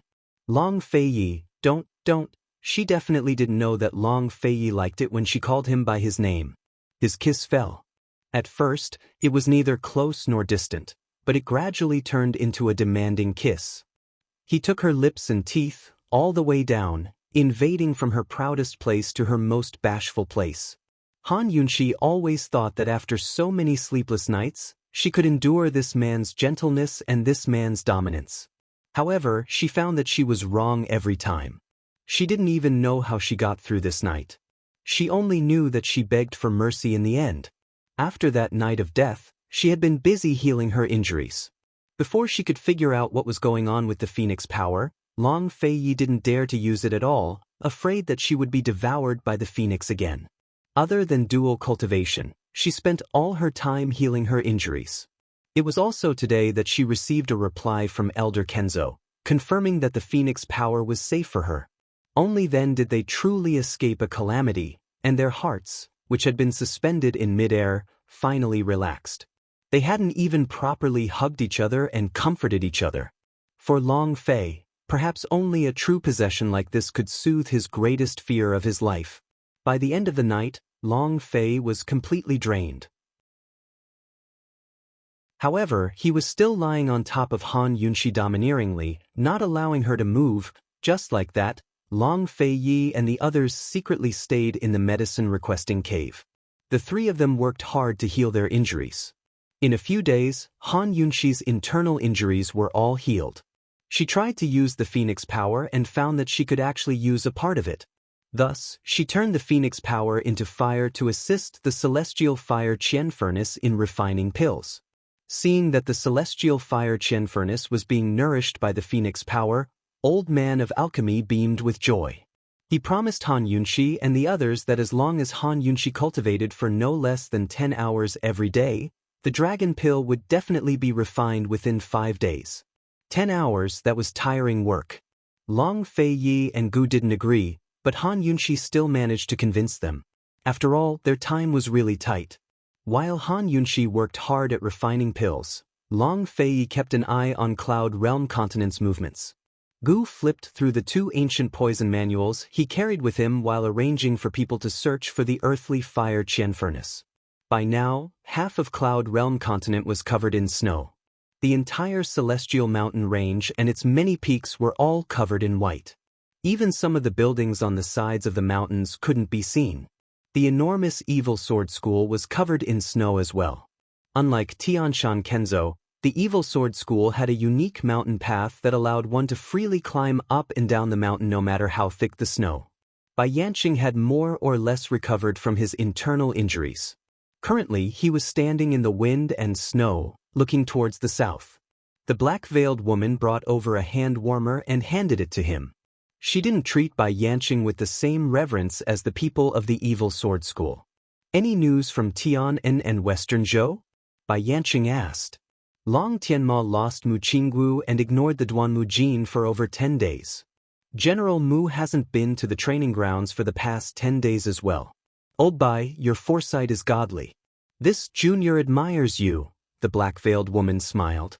Bai Yanqing was unmoved by her flattery and asked, what about Emperor Kongcheng? Shouldn't you be more concerned about the Chu clan troops? Without the Mu family troops, Long Tianma is just a good-for-nothing. Without the Chu clan troops, the black-veiled woman hesitated for a moment, but in the end, she didn't mention Emperor Kongcheng. She only said, he's also a good-for-nothing. So Long Tianma hasn't discovered the poison in the Duanmu Jin's body? Bai Yanqing asked. The poison in the Duanmu Jin's body wasn't from Mu Luiyue, but from the Duanmu Jin's dowry maid, Huan. Huan was one of the black-veiled woman's people. The spices Huan took out are still with the poison doctor. You can rest assured about this matter. Although the black-veiled woman's face was covered in a black veil and looked very low-key, her eyes were not at all low-key. They were full of viciousness and malice. She added, I know what Mu Liyue's most lethal weapon is. Excellent, the Mu family. Ha, I'll leave the old man to you. Bai Yanqing stood up and said seriously, girl, the success or failure of your life depends on this one move. You must stay calm. As he spoke, he patted the black-veiled woman's shoulder and turned to leave. Bai Lao, are you going to Northern Li? The black-veiled woman hurriedly chased after him. If Bai Yanqing went to Northern Li, there would be a good show to watch in the chaotic civil war there. Bai Yanqing didn't answer. He just waved his hand, telling her not to send him off. The black-veiled woman hurriedly asked, Bai Lao, when will you come back? The top of Tianshan Mountain. Before she could finish her sentence, Bai Yanqing's gray figure disappeared into the boundless snow. The snow was getting heavier and heavier.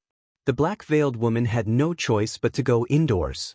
She looked out the window and looked at the top of Tianshan Mountain in the distance, muttering to herself, I'll definitely make you regret this.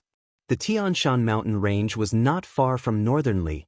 Unless there was a big snowstorm blocking the road, it would only take more than 10 days to reach there. After Bai Yanqing left the Evil Sword School, would he go to Northern Li? On this day, Jun Yixie's army was blocked by heavy snow and had to camp in a village.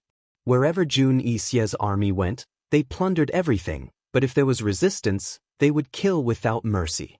Ning Cheng silently looked at the deserted village, and the killing intent in his eyes became stronger.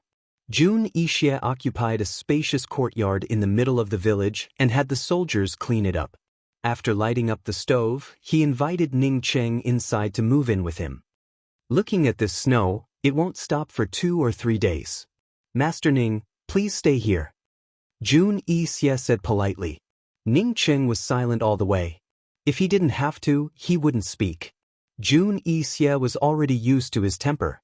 Very quickly, Jun Yixie personally warmed up a pot of wine and poured it for Ning Cheng. He began to discuss the stalemate between the Ning family army and the East Qin army. When you get your 30,000 battle horses, we'll split into 3 groups and we'll definitely beat them to a pulp. Jun Yixie had just won a battle a few days ago, so he was in a very good mood. After a few more months, those 30,000 battle horses will be brought out for a walk. Ning Cheng softly said. Ning Cheng, how about this? You lend your lordship the red coat cannons to play around with. Next summer, your lordship will lead troops south with you, how's that? Jun Yixie had long set his sights on the red coat cannons. The reason why he brought it up so directly today was that he had begun to realize that the forces in his hands were not enough to kill the Northernly Emperor in a short period of time. After 3 to 5 months of fighting, the 2 sides would definitely enter a stalemate. Once the 2 sides entered a stalemate, he would lose a lot of initiative. With the current situation, once he lost the initiative, it would be very dangerous. Jun Yixie was too confident in himself. If he knew that he couldn't swallow all of Northernly with his army, perhaps he wouldn't have rashly started a civil war. Ning Cheng looked at him with disdain and directly replied, "Don't even think about it. Without the red coat cannon, what can I use to fight Long Fei Yi? Jun Yixie, we've already agreed. I'll help you go north and you'll help me go south. If you go back on your word, I'll take back all the soldiers' pay and you can forget about getting any more money from the bank." But Ning Cheng's decisive attitude made Jun Yixie dispel the worry in his heart. At least if he was in a stalemate with the Northern Dynasty's emperors, the Ning family army wouldn't be an arrow in his back. With the current situation in Northernly, he couldn't back down. He could only go all out and take a gamble. At the very least, he still had Ning Jing and Mu Linger as hostages. He could threaten the Tang sect and Han Yunxi, so he still had a way out. Ning Cheng was dealing with Jun Yixie. Over at Tiger's Den, Bai Yuqiao, Ning Jing, and Mu Linger were working together to deal with the guards. Recently, Jun Yixie had been keeping a close eye on Tiger's Denver. Every 2 to 3 days, he would send guards to inspect the place. Fortunately, Bai Yuqiao was there. Otherwise, Ning Jing's pregnancy wouldn't have been hidden. On this day, a group of guards had just finished inspecting the courtyard. Ning Jing didn't dare to go out again. Mu Linger and Bai Yuqiao stood at the door and heaved a sigh of relief. Mu Linger, they will go to Su Xiaoyu's place later. I have to go there immediately. There shouldn't be anything else here. Take good care of Ning Jing, Bai Yuqiao said softly. Mu Linger nodded. Don't worry. Who knew that Deacon Jean would appear in front of her out of nowhere right after Bai Yuqiao left? Mu Linger was shocked and almost screamed. Fortunately, Deacon Jean covered her mouth in time. Deacon Jean asked unhappily, Mu Linger, can you not be so rash every time? Mu Linger pulled his large hand away and took a few deep breaths to calm down. She asked cautiously, what are you doing here? Mo said, please automatically ignore the bug of burning the secret letter. The trap is too deep. Mo easily got herself into trouble.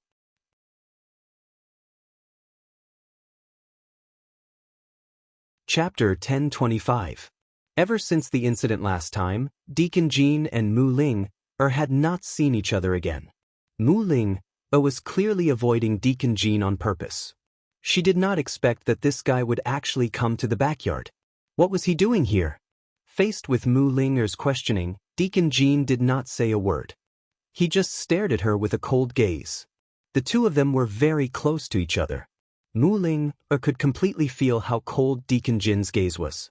She could clearly be self-confident, but she did not know why. But when Deacon Jean stared at her, she suddenly felt guilty, as if she had done something bad. Mu Ling could not help but think of Chi brother. Chi brother could also be very fierce, even cruel. But no matter how fierce and cruel Chi brother was, she had never been afraid. She continued to pester him and let Chi brother chase her away. But why was she afraid of Deacon Jean? What was there to be afraid of? She, Mu Ling, had always been open and aboveboard. Even if she did something bad, she would do it openly. She would bear the consequences of her own actions. She had never done anything wrong. Thinking of this, Mu Ling mustered up the courage to return a provocative gaze to Deacon Jean. However, Deacon Jean ignored her. Whether she was self-confident or guilty, it seemed to have nothing to do with Deacon Jean. Deacon Jean just stared at her and refused to let go. Mu Ling originally did not want to talk nonsense with Deacon Jean, but she had no choice but to admit defeat. She suddenly pushed Deacon Jean and retreated to the side. She said, "Spit it out. Let me ask you something." Deacon Jean finally spoke. "Speak." The talkative Mu Ling became a woman of few words. "If," she hesitated for a while before continuing, "if I can take you with me, would you be willing to come with me?" Mu Ling was stunned. Although she had always wanted to ignore it, Deacon Jin's words made her unable to ignore what he had said a few days ago. That night, he had scolded her fiercely. He had said, "Mu Ling, you don't even cherish yourself. How am I supposed to cherish you?" Perhaps Mu Ling was very stupid in other matters, but when it came to matters of the heart, she was very clear in her heart. She had liked Chi brother for so many years. Even if she was not completely in love with him, she was still deeply hurt. Mu Ling felt something, but she didn't want to think too much about it. Now that Deacon Jean had said such a thing, it gave her a chance. She might as well make her attitude clear. She replied angrily, "Jean, this if can't be established. Now you and I, no one can leave. If you must make this assumption, I can tell you clearly that I won't. I will only go with one person in my life, and his name is Gu." After Mu Ling finished speaking, she raised her eyebrows and looked at Deacon Jean provocatively and disdainfully. Looking down on a person's feelings was the most ruthless and effective way to reject someone. Mu Ling was prepared for Deacon Jean to flip out, but Deacon Jean did not. He continued to look at her coldly. He didn't speak for a long time. She didn't know what he was thinking. Mu Ling realized that Deacon Jean was the third man after Long Fei Yi and Ning Qing that she couldn't figure out. As for Chi brother, as long as Chi brother had a thought, she would know what he wanted to do. She didn't need to guess at all.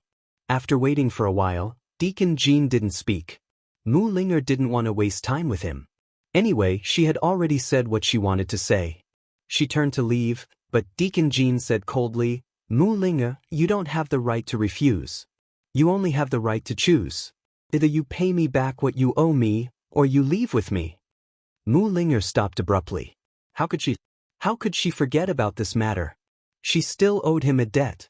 That unexpected night, they had agreed that she would accompany him for the night, and he would help her keep Ning Jing's pregnancy a secret.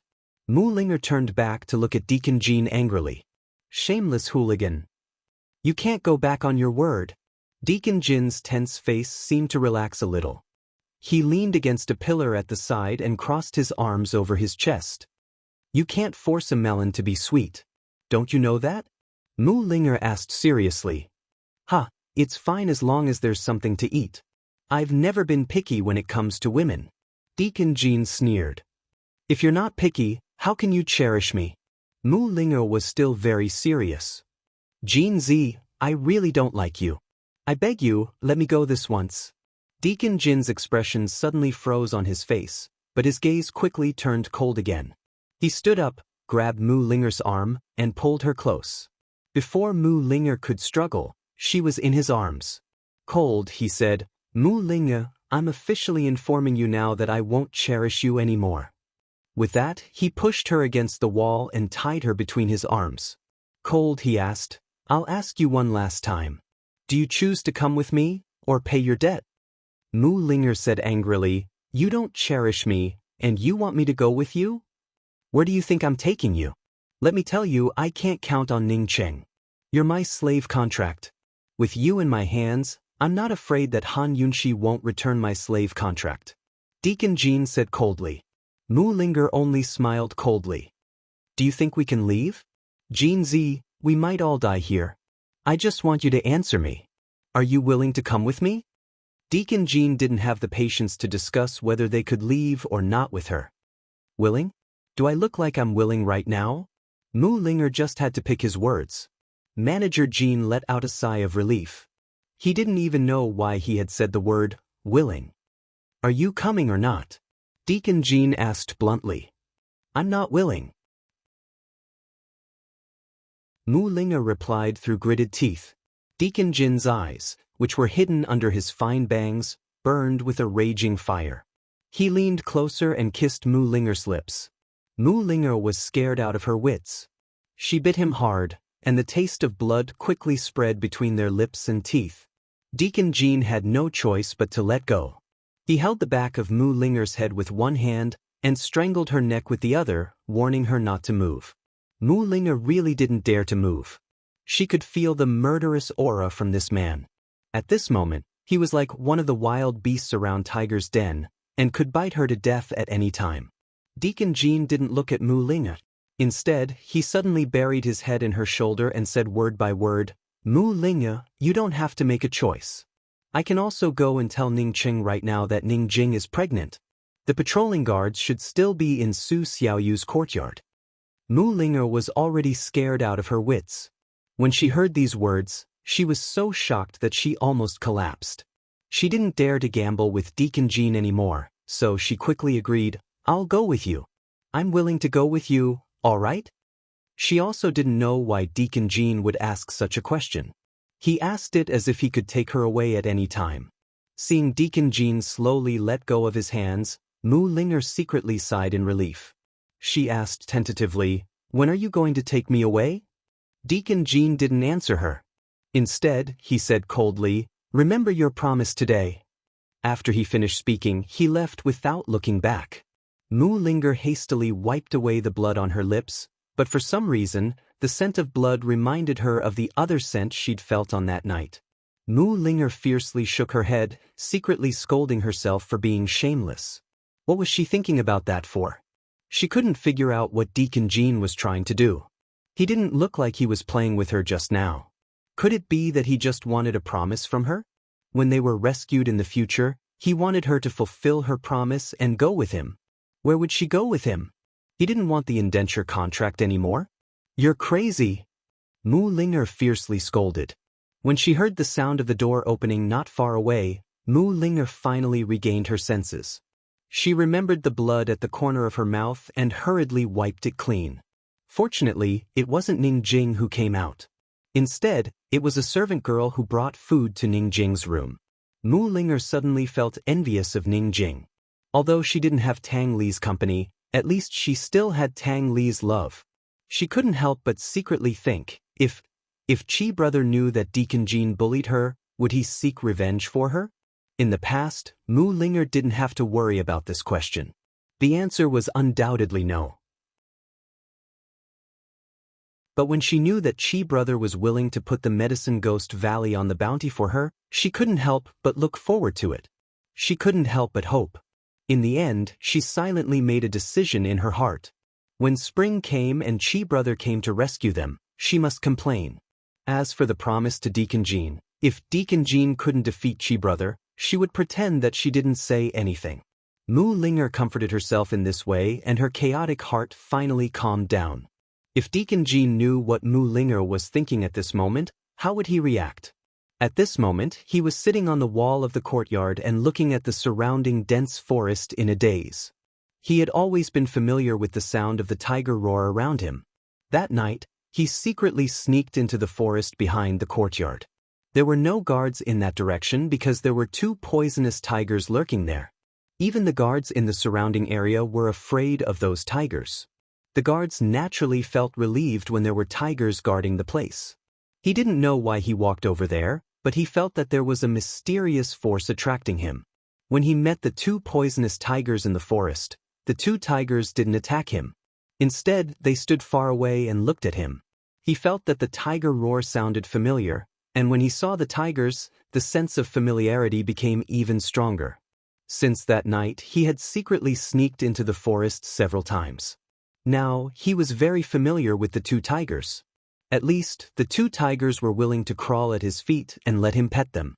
He didn't know why he felt this sense of familiarity. He only felt that the closer he got to them, the more he gradually understood the meaning of their roars. If these two tigers were willing to be close to him, did that mean that the other tigers were also willing to be close to him? Did that mean that he had a chance to avoid the guards and escape Tiger's prison? Deacon Jean hadn't met any other tigers until now, and he also hadn't tried to escape the dense forest under the watchful eyes of the tigers. Therefore, he wasn't completely confident. He still needed some time to make a judgment and decision. Thinking of this, he suddenly raised his head. His handsome eyebrows were tightly knitted. Everything wasn't set in stone yet. Why was he going to look for Mu Ling? Deacon Jean became frustrated and was about to jump down from the wall when he saw Uncle Cheng walking over from Su Xiaoyu's courtyard. When did Uncle Cheng go out? Why was he going to Su Xiaoyu's courtyard?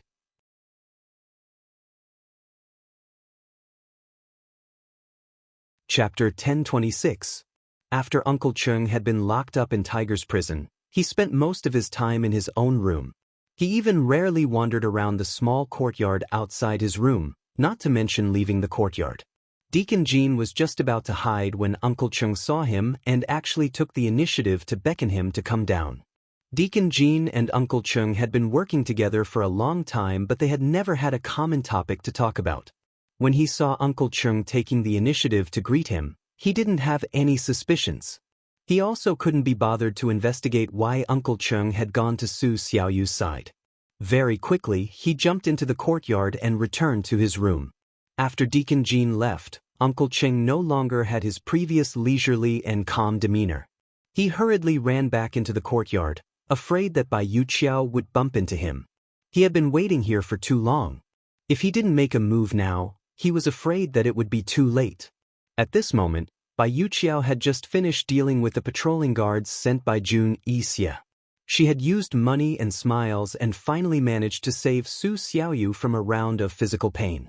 She didn't dare to be careless and personally escorted the few guards out of Tiger's prison before returning. When she returned, she actually discovered that Su Xiaoyu was standing at the entrance of the small courtyard, staring at her from afar. Bai Yuqiao wanted to pretend that she didn't see anything, but Su Xiaoyu shouted loudly, "Bai Yuqiao, come over here. I have something to ask you." This stinky lass was looking for death. Bai Yuqiao had no choice but to go over. If Su Xiaoyu shouted like that and alerted the surrounding guards, then she would be in big trouble. When Bai Yuqiao arrived, Su Xiaoyu tactfully turned around and walked into the courtyard, all the way back to her rather hidden room. A complicated look flashed past Bai Yuqiao's eyes, but she still walked in. "Why don't you close the door?" Su Xiaoyu was a mischievous child. She stood with her arms crossed like an adult. During this period of recuperation, her body had more or less recovered. "What?" Bai Yuqiao raised his eyebrows and asked, still with an arrogant attitude. "Why are you helping me?" Su Xiaoyu asked. Previously, she had always thought that it was because of Ning Cheng that Bai Yuqiao did not dare to make things difficult for her. However, these days she felt more and more that something was wrong. Even if it was because of Ning Cheng, Bai Yuqiao would at most not make things difficult for her, but there was no need for him to treat her so well. These days, Bai Yuqiao not only found a professional doctor for her to recuperate, but he also found a professional chef for her to eat 3 meals a day to nourish her body. Especially today, when faced with those military officers sent by Jun Yixia to make things difficult for her, Bai Yuqiao had repeatedly helped her to get out of trouble. "Help you?" Bai Yuqiao gave a cold smile. "Su Xiaoyu, who do you think you are?" Su Xiaoyu's smile was even more disdainful than her. "All right, I'll go out now to find the guards to ask, who exactly is protecting me like this?" Bai Yuqiao shrugged his shoulders with an indifferent look and even specially opened the door for Su Xiaoyu to let her out. Su Xiaoyu really walked out and Bai Yuqiao's face turned black behind her, but he did not immediately stop her. Su Xiaoyu was not joking as she took big strides forward. Bai Yuqiao followed behind her and was also very calm. However, in the end, she could not help but say, "Su Xiaoyu, you have to think carefully. If you barge out like this, no one will be able to protect you in the future." Su Xiaoyu did not even turn back, let alone stop in her tracks. She took big strides as she replied, "Even if I die, I won't let some irrelevant people casually protect me." The person who protected her like this was either really one of their own, or definitely had some ulterior motives. She thought that the person who could bribe Bai Yuqiao was definitely not one of their own, so it could only be someone with ulterior motives. Today, she must find out the person behind this. Bai Yuqiao was very upset when he heard this and continued to follow. However, he was still defeated in the end. At the moment when Su Xiaoyu was about to step out of the main door, he pulled on Su Xiaoyu's hand. "If you want to know who's protecting you, then follow me back obediently." Bai Yuqiao lowered his voice and said coldly. "But..." Su Xiaoyu agreed readily. Su Xiaoyu was held by Bai Yuqiao as they walked back. Bai Yuqiao looked at the two of them holding hands silently and couldn't help but feel bitter. This was the first time she held her younger sister's hand. If the two of them had not been abandoned by their parents, if the two of them had not been adopted by different people, how good would that have been? How many times would they have held hands and walked together? After knowing that Su Xiaoyu was her biological younger sister, Bai Yuqiao felt like an older sister. But today, holding on to Su Xiaoyu's little hand, she then truly experienced the feeling of having a younger sister. "Little Yu, do you know that since we can't find our parents, the older sister will be the mother?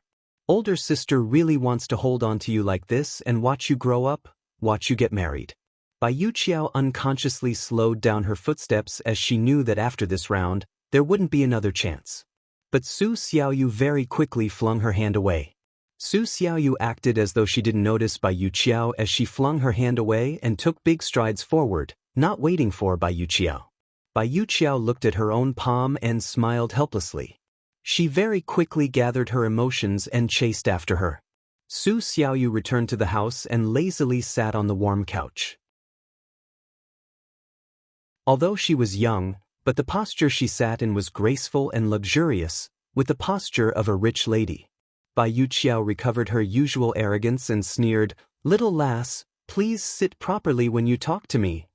"Try talking nonsense again?" Su Xiaoyu said impolitely. Bai Yuqiao laughed bitterly in her heart. Her biological younger sister was indeed her biological younger sister.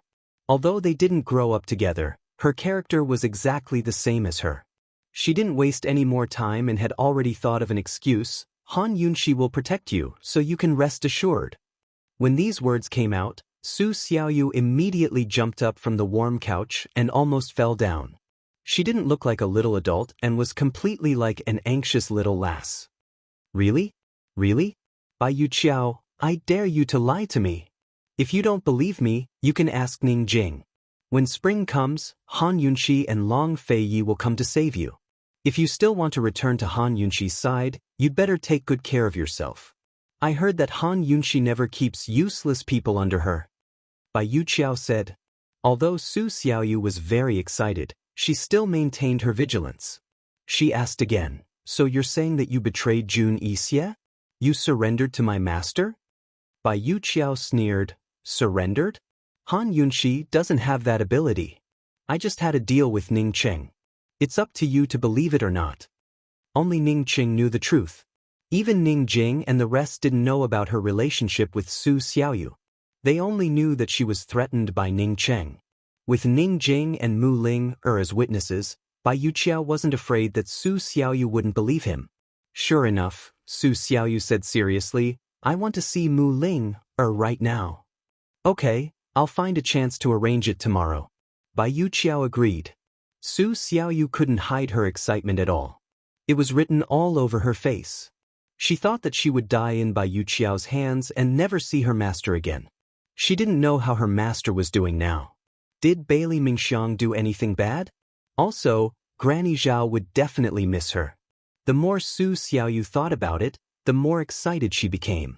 If Bai Yuqiao wasn't present, she would definitely be jumping up and down with joy. However, she didn't need to jump up and down. Bai Yuqiao could see that she was happy. Although Bai Yuqiao had always hated Han Yunxi, seeing her sister so happy, she said, "Thank you," to Han Yunxi in her heart. She had already discussed with Ning Cheng that the matter between her and Su Xiaoyu was not to be revealed, especially to Han Yunxi. If Han Yunxi doted on this girl, then she would let her dote on her without any scruples. Bai Yuqiao was about to leave, but she couldn't help but ask, "Little girl, aren't you curious about the deal between me and Ning Cheng?" Su Xiaoyu glanced at her and retorted, "What does it have to do with me?" Bai Yuqiao turned around and left. As she walked, she laughed until tears flowed out of her eyes. The next day, Bai Yuqiao really brought Su Xiaoyu to Muling. After Su Xiaoyu confirmed that what Bai Yuqiao said was true, she was as happy as a child. She bounced around the room and danced with her hands and feet. Ning Jing and Mu Ling then realized that Su Xiaoyu was actually a child. Although the mysterious forest in Tiger's Prison was lush and green and there was no snow, everyone could clearly feel that the temperature was dropping day by day. The real winter was about to start. When winter arrived, spring wouldn't be far away. Other than Uncle Cheng, everyone here was looking forward to the arrival of spring. It wasn't that the warm spring day wasn't their hope. Han Yunxi and Long Fei Yi were their real hope. In the middle of November, Long Fei Yi and Gu had both recovered from their internal injuries. Moreover, the dragon pill had also been refined. Noon today was the auspicious time to open the furnace and test the pill. Even Su Donglin and Bailey Mingxiang came to the medicine-requesting cave to witness this moment. They saw the old man of alchemy perform a very strange technique. Then, he gathered his strength and held the furnace door with both hands. He slowly opened it inch by inch. Although Gu said that the amount of medicine they used could refine 5 dragon pill at once, the old man of alchemy also said that he could only guarantee the success of 1 pill. He couldn't promise anything else. Therefore, no one knew how many pills they would see after the alchemy furnace was opened. After all, the dragon pill was a good thing. Moreover, they had paid such a high price. 3 of their lives were almost lost in this alchemy furnace. It would be a lie to say that no one was nervous. Even Han Yunxi, who was a little tired after working hard for a few days, tensed up and stared at the furnace door that was slowly opening. As for the old man of alchemy, after so many medicinal pills refining sessions, his hands were trembling. Gradually, they saw a corner of the alchemy furnace. It was actually a pile of medicinal dregs. Everyone knew what was going on and didn't say anything. However, soon they saw another pile of medicinal dregs. There were already 2 piles of medicinal dregs, which meant that 2 medicinal pills had already been wasted. The old man of alchemy's hands trembled even more. He continued to pull the furnace door down. Unexpectedly, they saw another pile of medicinal dregs. This was the 3rd pile. That meant that 3 medicinal pills had already been wasted. There were only 2 left, or maybe only 1. What kind of lousy furnace is this? It's a scam. Gu kicked the celestial fire furnace fiercely. The old man of alchemy immediately shouted, "What are you doing? Why don't you try kicking it again? Haven't you heard it enough?" Although the old man of alchemy couldn't do anything about tomorrow, the old man of alchemy still had a temper. "If you didn't scam us, why would we hurt it? It's just a lousy furnace. Why are you so nervous?" Gu's tone became particularly cold. "You're tuning in to the Dreamy Chapters YouTube channel. We're so grateful for your support, and don't forget to subscribe to join us on this incredible journey through captivating stories. Your generosity through donations truly makes a world of difference, as it's the primary source of revenue that allows me to expand and enhance this channel for you. Thank you from the bottom of my heart for being a part of this adventure.